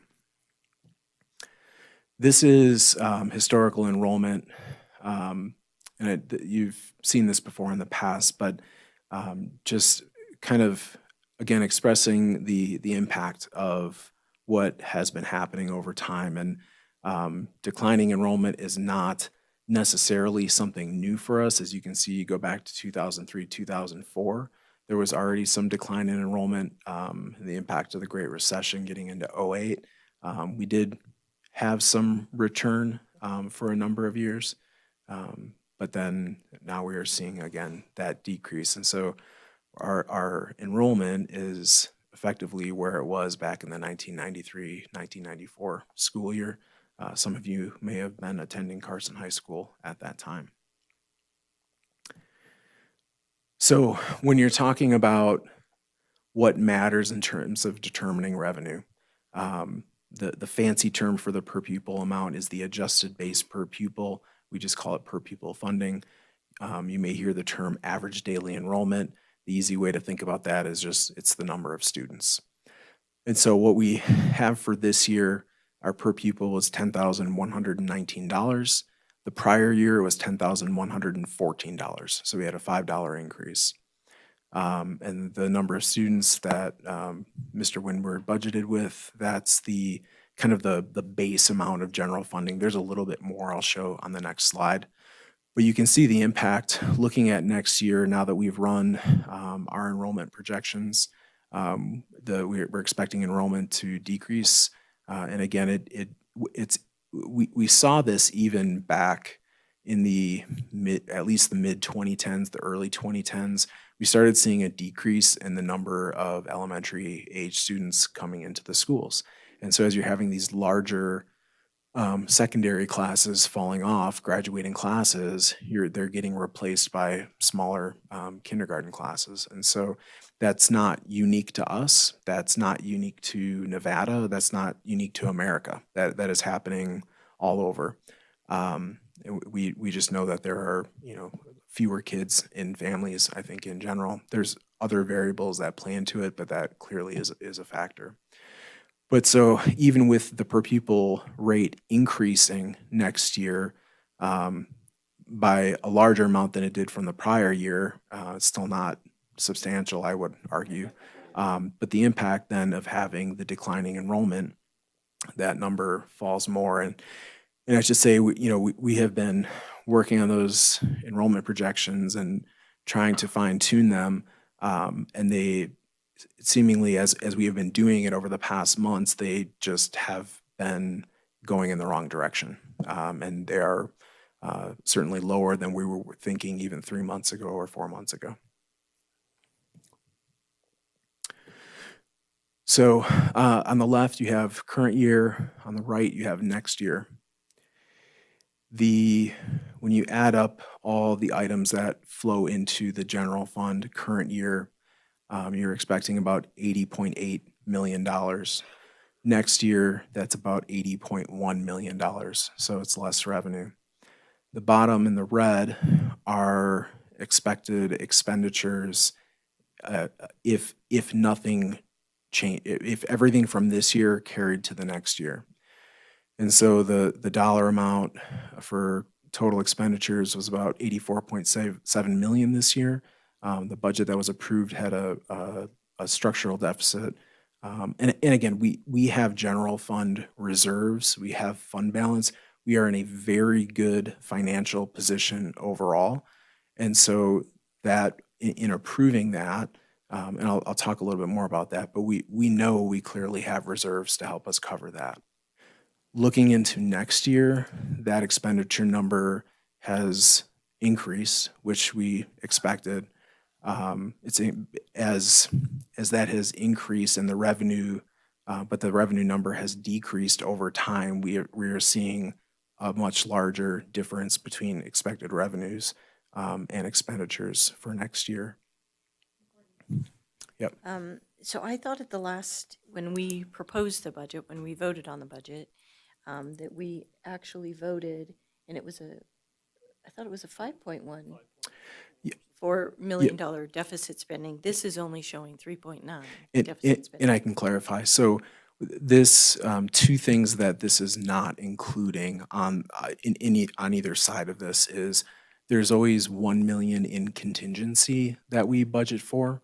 And I have taken this out of there because in my mind it's not real. Like we aren't really going to spend that. There's also some hundreds of thousands of dollars in carry forward money. So we always have, if our schools or departments don't spend their entire budget, we allow them to carry some forward to the next year. And generally, that isn't necessarily spent. It's sort of a reserve for them.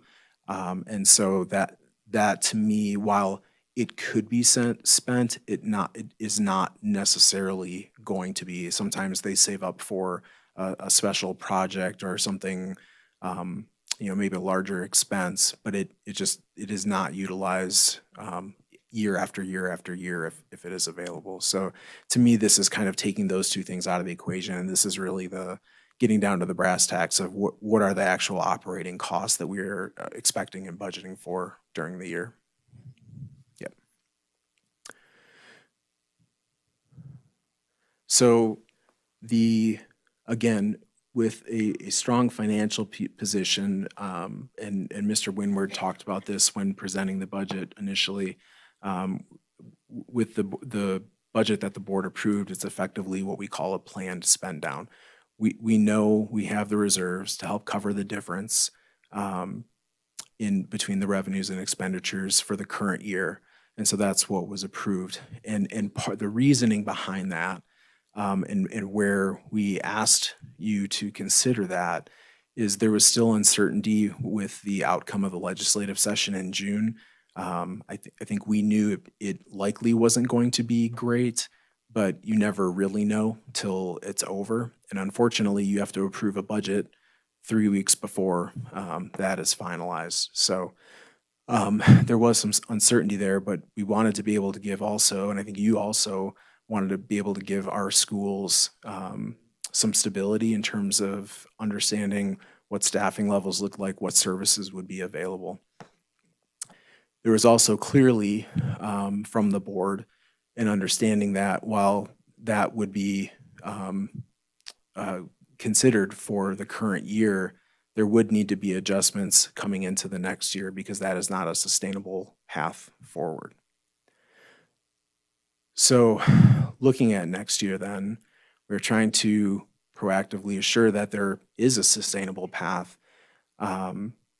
We have our enrollment projections complete. Those, there likely will be small adjustments as we go down the road. We are looking at every school, literally every grade level, and if say a few large families moved into Fremont Elementary School, we would try to take that into account in the month of April, right, or May or March. We would try to take that into account in how we're projecting class sizes for the next year. It's unlikely they would shift dramatically, but there could be adjustments. We have put together those numbers for a projected budget for next year if there were no changes, so we have that as our baseline. And then we're looking at kind of required and desired class size ratios, staffing ratios. At the elementary level, there are more requirements around class sizes. However, you can ask for exceptions with the state. At the secondary level, it's more about what we would like to see class sizes be. Considering district-wide needs and wants that we do have, things that we do have to take care of. Considering current school district, our district programs and activities we have, and then lots of considerations of a lot of things, all that have financial impact. And then we have engaged in conversations with school and district leadership about what it looks like to move those dollar amounts into a better direction for the long term for the district. And so that has been kind of the process that we have been going through. And it's, there's clearly going to be some difficult conversations ahead, I would say, given the numbers, some of the numbers that we are looking at. So again, erring on the side of transparency, I am very aware that the rumor mill is running rampant. I don't think it's any surprise. I mean, we've been talking about this for quite some time about the concerns about next year's budget and that some changes would have to be made. So trying to give here some more looking at different scenarios and giving what I want is really to give a feel for what we are looking at, and in some level of detail where conversations can start to happen, at least early conversations of here's what is being talked about. But I want to be really clear that it's what's being talked about. No decisions have been made. There have been no decisions from the board. There have been no decisions from district staff. Nothing is official, but this is giving a sense of the kind of things that we are talking about for sure. And just want to reiterate that none of this is taken lightly, and I feel the full weight of all of this. And it's certainly not what I would like to be having to talk about with you tonight.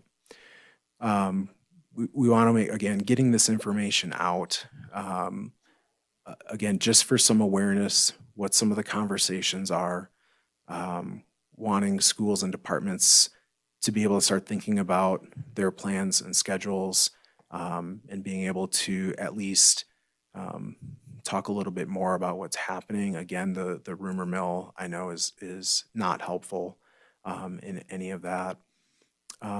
Wanting to minimize the impact on staff and students to the greatest extent possible. I think in the end, our goal is to try to make this something. We know that there are, and I'll talk about this kind of towards the end, we know that there are going to be vacancies in the district. It is very possible that there might be some maneuvering around with filling some of those vacancies, but we certainly want to minimize significant impact on everyone if possible. And I want you all to understand the impact. So the way I'm going to present these scenarios is on the left, you're going to see tight, and on the right, you're going to see tighter. And tight is, well, when we did our early projection of what the budget was, what we thought the budget would be for next year, we thought we'd have to reduce by around $3 million, maybe a little bit over that. And given some of the new numbers that we're looking at, there is a tighter scenario. I want to be really clear again that no decisions have been made, that and that what you are seeing here is not mutually exclusive. I am not asking you for a choice. I am not saying that it is one or the other. I am saying that there are some significant impacts on either side, and to see what it costs to get to some of these places, there is an impact. But I think it'll be good for you to see some of this, and again, just to get some of this thinking out there for everyone. So first, looking at the district, kind of, or I guess the non-school positions. Some of this on the left, again, tight and tighter. Some of the things we have been looking at, and some of these actually now are vacated positions that we likely just would not fill. We have an admin assistant position in grants, a junior engineer in IT, a benefits analyst in HR, operations coordinator in our operations department. That's about $370,000. On the right, the tighter, it adds an additional admin assistant position that's at PDC, and we have in ed services, we have 4.12 TOSA, teacher on special assignment positions. The reason for the decimal in that is some of those positions are partially grant funded. And so what we're really looking at here is general fund, what's happening within the general fund costs, because that's all these numbers I've shown you so far are all about the general fund. Some of these positions we're talking about are partially funded out of grants. That does it offers maybe some opportunities in terms of how those grant funds on the other side could be reutilized. But this is something that has come up over the years, and just the split funding of positions, and it just makes it maybe a little hard to understand. But just, I guess if it was clean that this 0.12, if one of our TOSAs was general funded 0.12, that means 0.88 they're funded out of some grant is kind of how that works out. And if that was on that tighter side, that's a total cost of about $880,000. Mr. Fueling, before you go on. Yep. On the side where it says tight, and you have those positions identified, are those open positions now? Those are, at this point, they're all positions that are open but not being advertised, because we are expecting just to take them as savings. Okay, so no person's filling those slots right now. Correct. Looking at then elementary, and again, there's a lot of emphasis on class size ratios when we are looking at this, at least looking at teachers. And so potentially across all of the elementary schools, there are 5 teaching positions. If we held to class sizes around that 18, so I need to clarify this too. So that 18.9 to 21.5, that is looking at what we are projecting for enrollments in the elementary schools next year, divided by the number of teachers that would be classroom teachers K through 5 that would be in that building. And so if there were a reduction of 5 positions across the district, we would still have class size ratios of 18.9.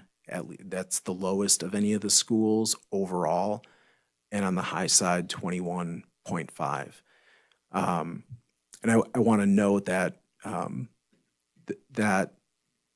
so part of the reason I wanted to show the spike in funding from a few years ago is I think one of the things, and I maybe got lulled into this, is thinking that, the state really looks like they're trying to do something. And if that at least continues to some level, we really have the opportunity to keep our class sizes down at a pretty nice level across all of our schools. And that, again, with the changes, dramatic changes that have happened, that probably isn't where we can land anymore. But still, even in this scenario, you have what I think are reasonable class sizes and within range we want.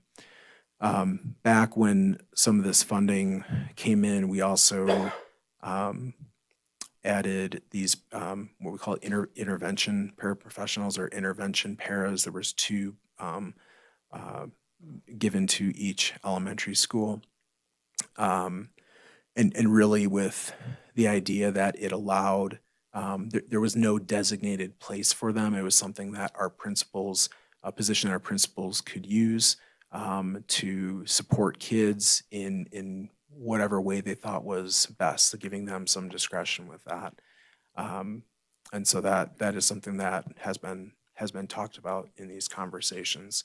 When you look at the tighter side, there are some more potential reductions of teaching staff, and you can see what the impact is to class sizes. They go up slightly, again, that range between the elementary schools.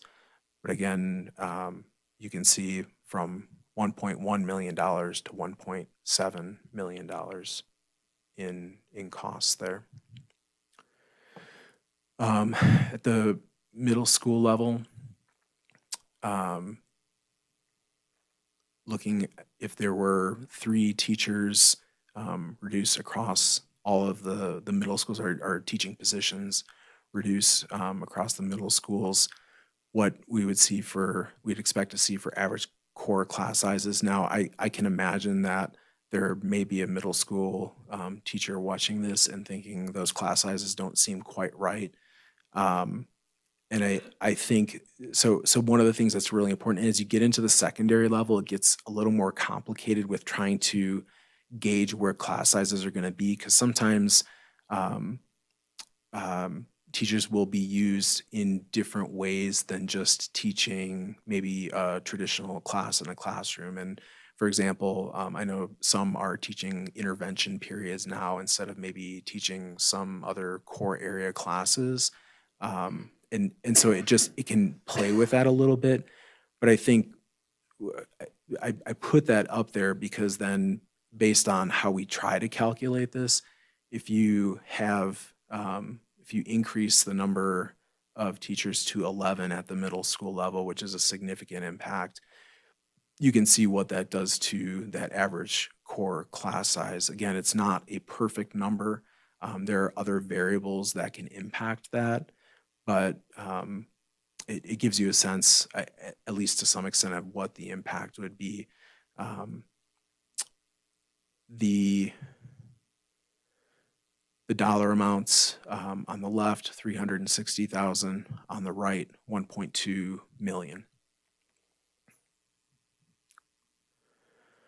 At the high school level, trying to judge where core class sizes or any class sizes will be is not, it is so complicated because of the way scheduling happens at the high school level. We don't really have a way to judge that, right? Like just in an easy, like formulaic way. We do know that if there are fewer teaching staff, that class sizes on average, by definition, have to go up. Because of the size of at the high school level, the impact of that maybe isn't quite as large. If you had a very small school and you reduce that number of teaching positions, it would have a much larger impact on class sizes. So I can't tell you exactly what would happen, but other than to say that I know that they at least slightly would go up.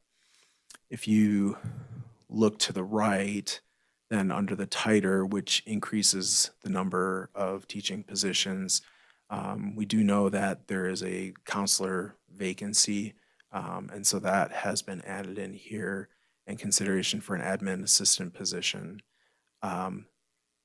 That total then goes up to $1.3 million. And so again, just trying to give you this sense of what again, where the conversations, what we're talking about, what the impacts would be. And again, just emphasizing, no decisions have been made, but where those dollar amounts land in some of these different scenarios.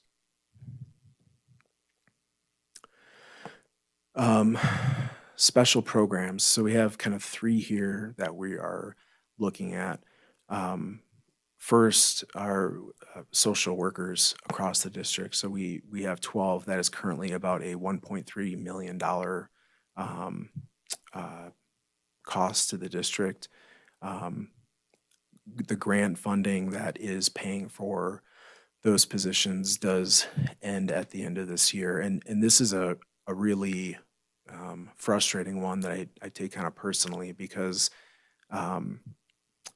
initially back in, I think it was 2017, we got a state grant. The state was wanting to expand what social workers available in schools. The way the grant worked out, we were actually able to fund at least one in every school. When the new funding model happened, that grant went away, and it was kind of carved up, and there were some dollars that were put greatly reduced amount was put into the larger pot of funding for the state. And then with the impact of COVID, and then trying to continue all of that support for our students, these positions have moved around from grant to grant as creatively as we could to continue kind of that same level of support that we had.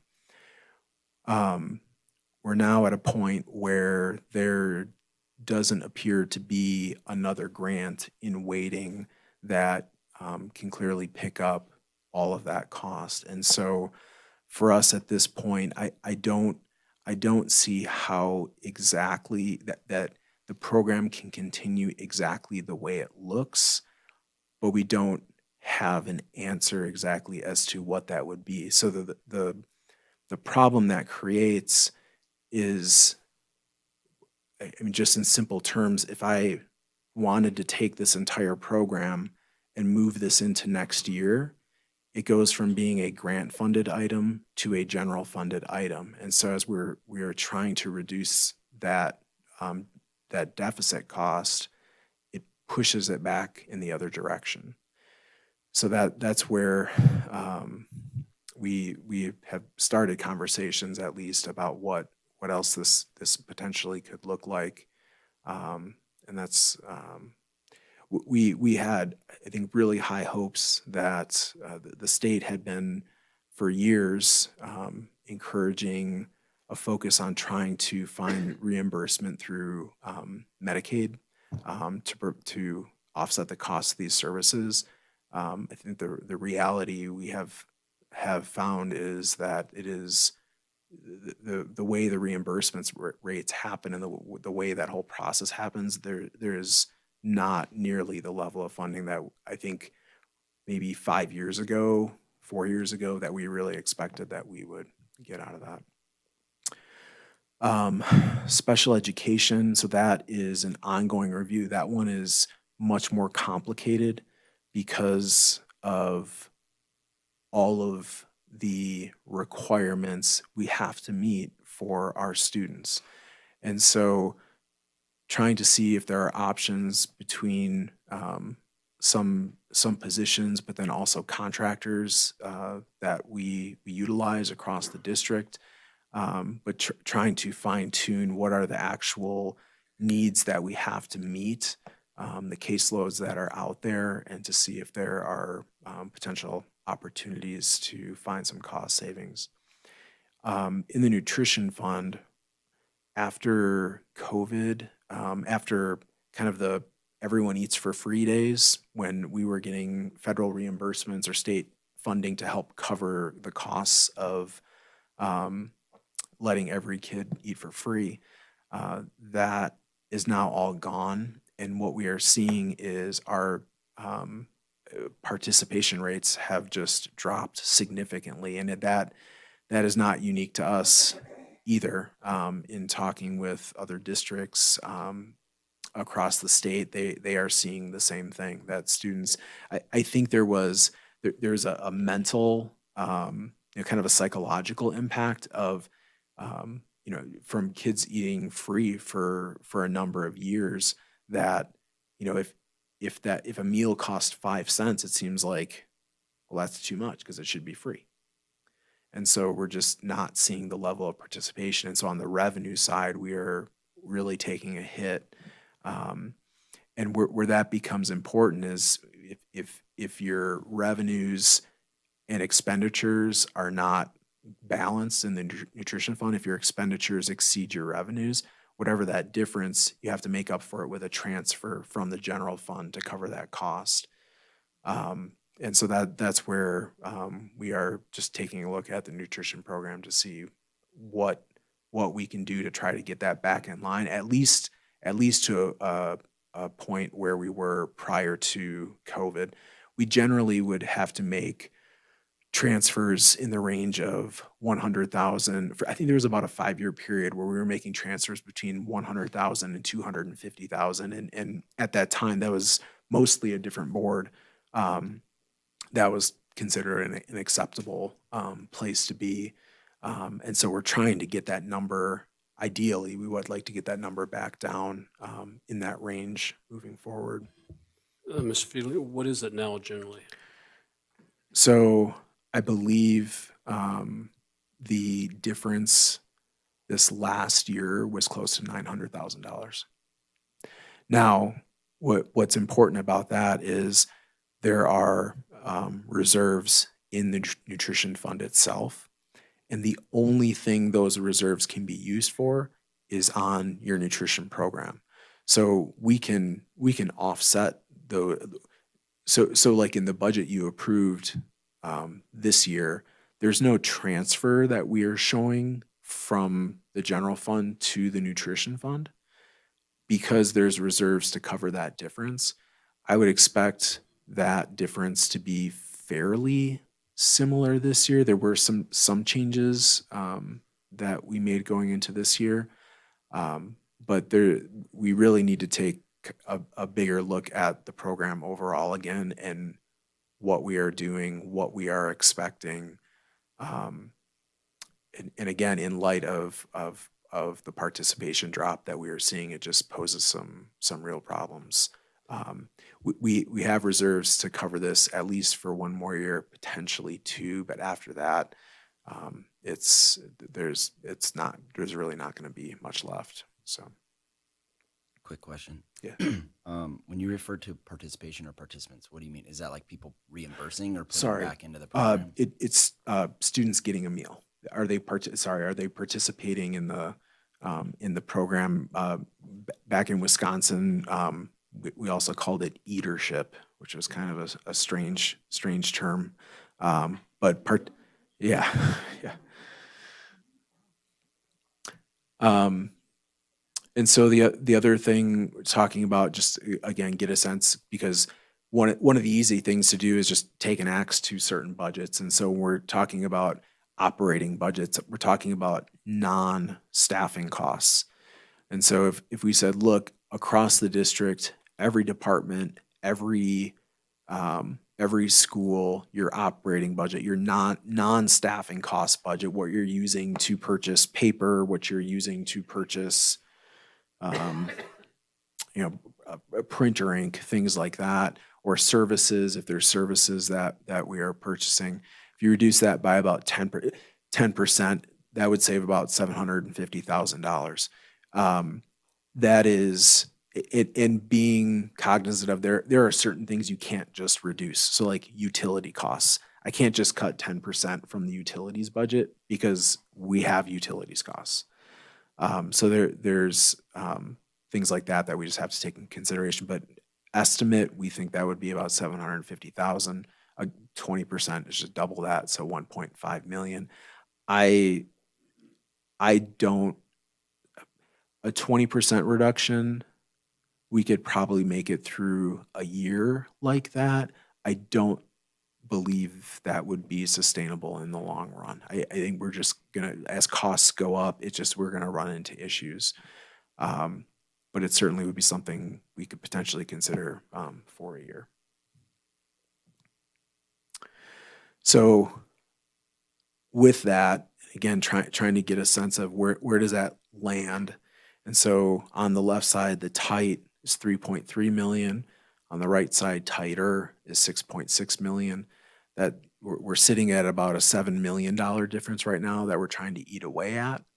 And it's always important to remember, I think, with it being around 7 million, it doesn't mean you have to exactly get to that number, because there always is some realized savings from, there are going to be some vacancies. Not every department and every school is going to spend down its budget 100% for their non-staffing costs. But I think this maybe makes it real as to what we are looking at. One important part to this is that we are continuing to track retirements and resignations across the district. That is not being included in any of these numbers. So there is always going to be savings from people who are retiring and resigning. And think it's important to know not every district takes that into account when they're projecting budgets for the next year. They just take what they have, what's the cost next year, we're running with that. And then they start making cutting decisions based on that. And so we try to be more surgical about it when we know we have staff leaving, what was their cost, what is a reasonable average cost of someone who's going to be coming in, and trying to account for that difference. So that is not being included in these numbers, and that will only help us as we go through this and in those discussions, but it's something that we're keeping an eye on. The board back in November, I believe, maybe December, approved this early notification incentive, and I want to thank you immensely for that, because that has been really helpful for us trying to gauge where we know that some people are deciding to leave the district, and where they're, we can think about that in terms of some of these positions that we are looking for, and ultimately potential places that maybe people could slide to if there were movements in the district. So we will continue conversations amongst leadership. We're actively looking at this, and even since these, going back to the turnover piece, even since these numbers came out, because that, I think the hard stop, Mr. Sadler could correct me, I think was January 9th. Even since then, we have had some more positions come in. So that is something that we will continue to take into account and modify. We will continue to look at enrollments and what is happening there, and try to get through this in the least impactful way to our staff and students that we can. But I think there is a reality to the size of some of the numbers that we are looking at, that there potentially is going to be some impacts. So with that, I'm happy to take any questions. We certainly will be bringing back more information. And actually, it might be helpful for you to think about timelines. So the final budget the board approves is at the second meeting in May. So we are about 4 months away from that point. The month before that, in April, there is a tentative budget that we have to bring to you. That is actually not for approval. That is just for discussion. And so we're still more than 3 months away from that, or about 3 months away from that. So there is still quite a bit of time for it. There are a lot of variables here. There's lots of things that can still change. But again, just some of the discussions we have, the types of things we're talking about, and the dollar amounts that are created. So happy to take any questions. Just some clarifying questions here. So with the deficit spending that we are going to do this year, it looks like then we are looking at maybe 8 million, right? Because we came in at 12. We're going to spend about 4 at deficit, so that's going to leave us with 8. Is that correct? Without the 1 million contingency. Yeah. Well, I'll just step through it a little bit. Maybe this will help, because I'm not sure if I'm totally following. But so with the budget this year being around $3.9 million, we'd have to cover from reserve. Again, I just want to emphasize, I don't expect that it will come in at 3.9 million, because that would be every single dollar we budgeted being spent. And I just know that's not going to be the case. But then adding in, there's like another a little over $7 million here that we're talking about looking at next year.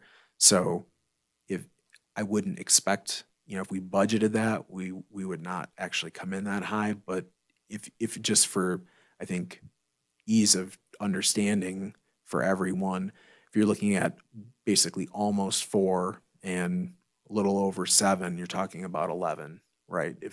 Between the 2 years. And that's something yeah. Yeah, so that's what I was looking at. So say that if it does come in, worst case scenario, and it comes in at 3.9, we're looking then at our reserves being about 8. The tighter, if you went tight, Mhm. right, we're looking at then our reserves going down to 3.9 million is that would bring our reserves down to. If you go to the tighter and you did tighter, it would bring our reserves down to 7.2 million. So then that's where I'm looking at saying we have the opportunity to find a happy medium in between the tight and the Oh, tighter sure. is what Sure. I'm saying. Because I believe it was back in October, you would ask the board, if you had a number, what would that number be? And we said we would be comfortable with a deficit spending of 2.9 million. Mhm. And so right now, you're looking at the tight is going to be close to, our numbers are a little different. I got a little bit more than the 3.3 million, and then the tighter would be that. So I think that gives us the opportunity to be looking at, that happy medium in between. And so I just want the board to realize if that's the direction that we gave, the superintendent is, which is the 2.9 million, be looking in between that. Right. Because it is, but I do want the public to know and everybody in the audience to know as well, is there is, without cuts, we are just going deeper and deeper into our reserves. And at that point, I mean, it's inevitable. We have to make cuts. We cannot continue to spend what we don't have. And it is unfortunate. It is extremely unfortunate. But that is where we are unless we get a huge growth of students.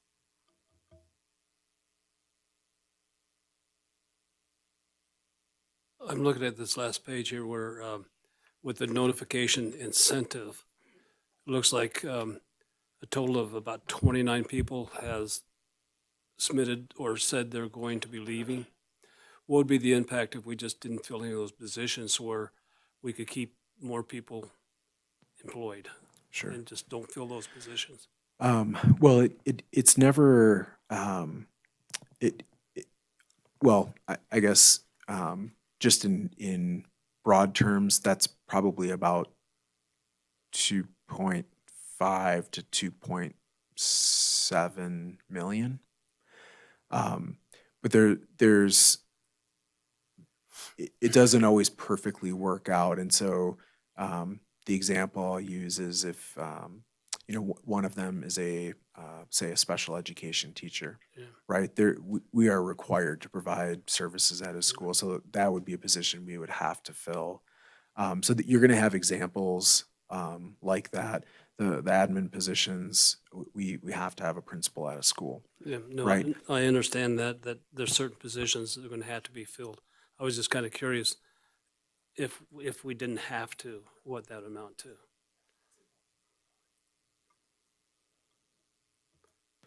And again, I think even since that cutoff, I think there's been another 6 notifications since. So that, and those will continue to roll in, and then we know they'll happen in summer. That doesn't help us as much. There will be a few, but as those are rolling in here over these next months, we're tracking all. Well, in my mind, the best case scenario is to be able to do it through attrition. And I know that already people are getting nervous.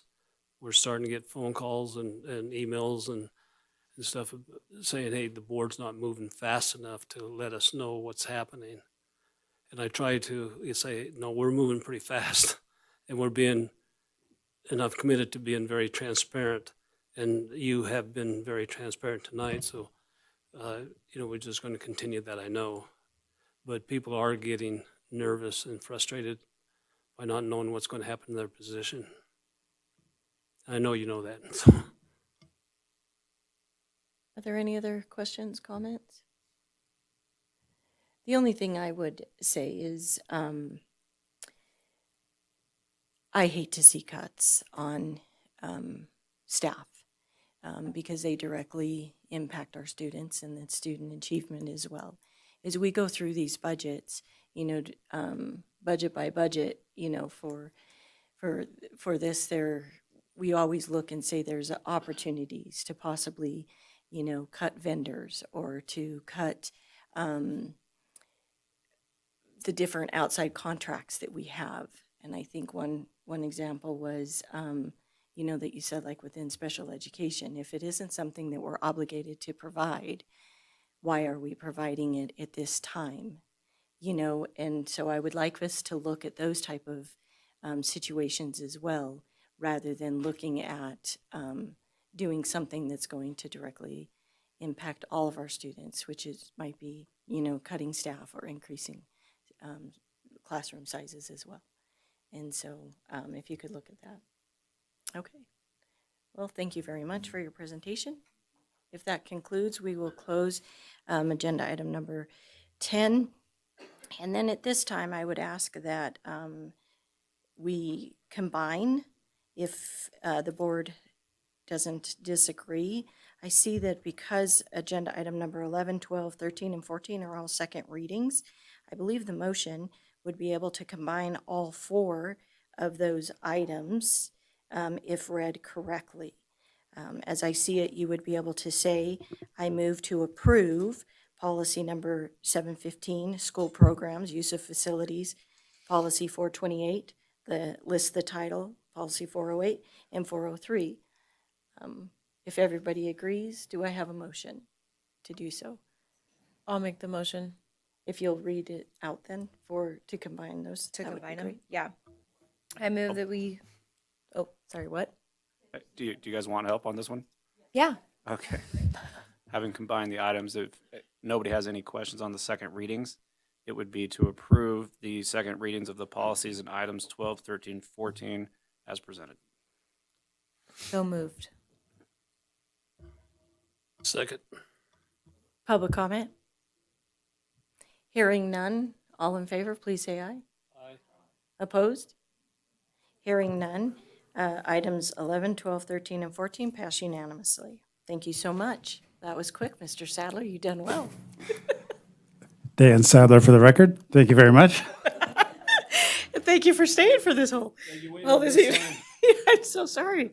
All right, we're going to go ahead and move on to item number 15. And this is for discussion on proposed changes to the following bylaws of the Carson City School District Board of Trustees. This is a first reading. I had asked for this to be on the agenda, but Mr. Fueling, go ahead and if you'd like. Yeah, and I was just trying to be helpful, and I don't know how helpful I'll be, but I know at the last board meeting, it was brought up in considering to approve the bylaws to actually have them,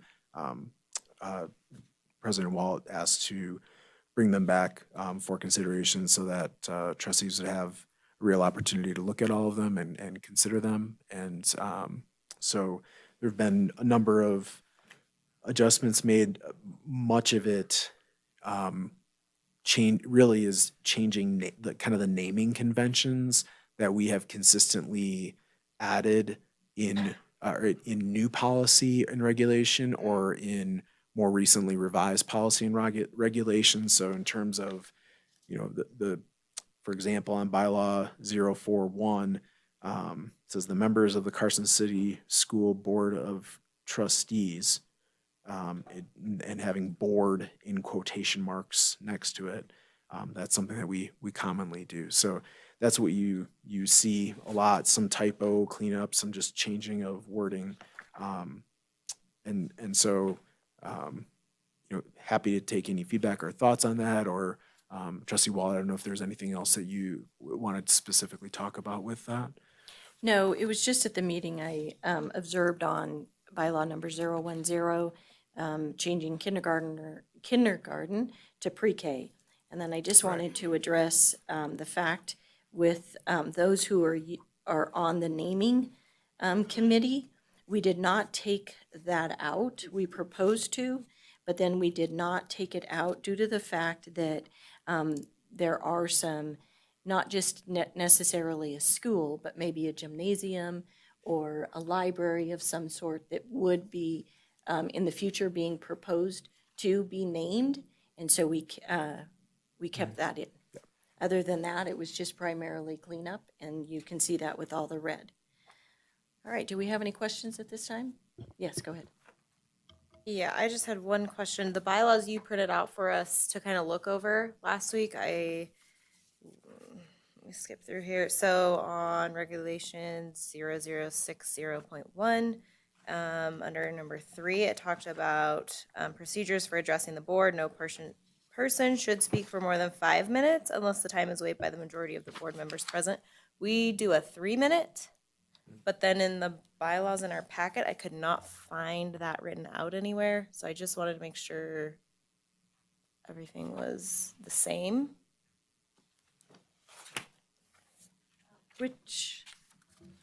So it was in the stack that you gave us last meeting. It's in that one. Yeah, so it's in Article 6, section, which section? Yeah, let's see. This one's just saying section number 0000. Meetings of the Board of Schools. Procedure for addressing the board. It says regulation number 0060.1. Which page are you on? I'm sorry, Trustee Roberts. It was 4 from the back. Doesn't have a page number. 1. Not seeing it. Yeah, and I have those. I thought I had those. Okay. I think that one may just have been left out of, The one that we got in our packet. yeah. Okay. Okay. So what you're saying, though, is to make sure it's consistent with 3 minutes? Yeah. Okay. All right, we can do that. Can we not? We'll find it. Okay. So we will find that and make sure that it is consistent with 3 minutes. Okay, thank you. All right, was That's that all I had. anything else? Thank you. President Walt, when this comes back for a second reading as an action item, it should be combined with the item that was taken off the calendar last month for the ratification of the bylaws that you guys do annually. So it'll be a second reading and ratification. Okay, thank you so much. Renee, did you get that? Okay. All right, any other comments?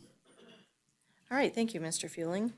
This was for discussion only, so we will move on to agenda item number 16. This is discussion and possible action to change the superintendent's annual evaluation form. This was brought to you by me. At this time, yes, we need to discuss. I do have proposed changes. However, I would like to be able to have a committee, because I think doing it like one by one, that would be an evening of itself.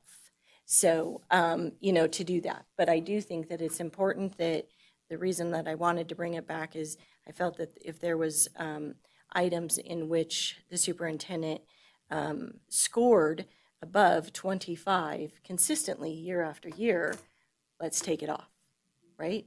And so then I think there's other opportunity, and I don't want to be the only voice. So at this time, I had asked our council if we can get a committee to do this and bring it back sooner than later. So I myself will be on the committee, and do I have 2 other members that would like to be on the committee to not necessarily make a whole lot of changes, but just kind of take a look at it and see if there isn't some stuff that we can take off and maybe some stuff that we would add. But do I have 2 other members that would like to join this committee with me? Don't all raise your hands at once. I would love to help you, Molly. I would be interested in helping too. So appointing a committee is up to you. You don't have to have a motion on that. If anything, you can just continue the item, but you can appoint the committee and they can bring back options for you guys. As long as the options aren't limited, in other words, as long as the committee's not taking any options off the table, then the committee doesn't have to comply with the open meeting law. If you're going to trim and bring only certain options back to the board, you'd have to comply. But it doesn't sound like that's what's going to happen, so I think you guys are fine. And I'm available to help however you need me. Oh, great, thank you, I appreciate that. And then we would also discuss it with you as well, to make sure that we're all on the same direction. I just want to say, if we go to the old Roman police verso and just have you all, I'd be okay with that, but. All right, appreciate that. All right, so thank you very much. The committee has been established. Moving on to agenda. You do still need to take public comment, though, because it was listed for possible. Oh, sorry, is there any public comment? All right, seeing none. Agenda item number 16 is closed. Moving on to agenda item number 17. This is approval of consent agenda. If everybody has taken a look at consent agenda, do I have a motion to approve? Motion to approve the consent agenda. Second? All right, motion by trustee Peterson, second by trustee Ramirez. Public comment? Seeing none. All in favor, please say aye. Opposed? Motion approves unanimously. Thank you very much. Moving on to item number 18, informational items. This is for discussion only. No action will be taken. Did y'all have a moment to read the informational items? Any questions? Clarifications? Seeing none, moving on to agenda item number 19, request for future agenda topics. We did have, and you were gone, but we did have trustee Peterson wanted to see if we can get a presentation on the Silver Campus. Okay, so if we can get that at some point, and then Spencer, we talked about the last meeting in February to do another budget workshop. Beyond that, do we have any other future agenda items? All right, great. Well, thank you guys for sticking around. We really appreciate it. I think this was very, it was very constructive. So thank you, everybody. Have a great evening, and we are adjourned.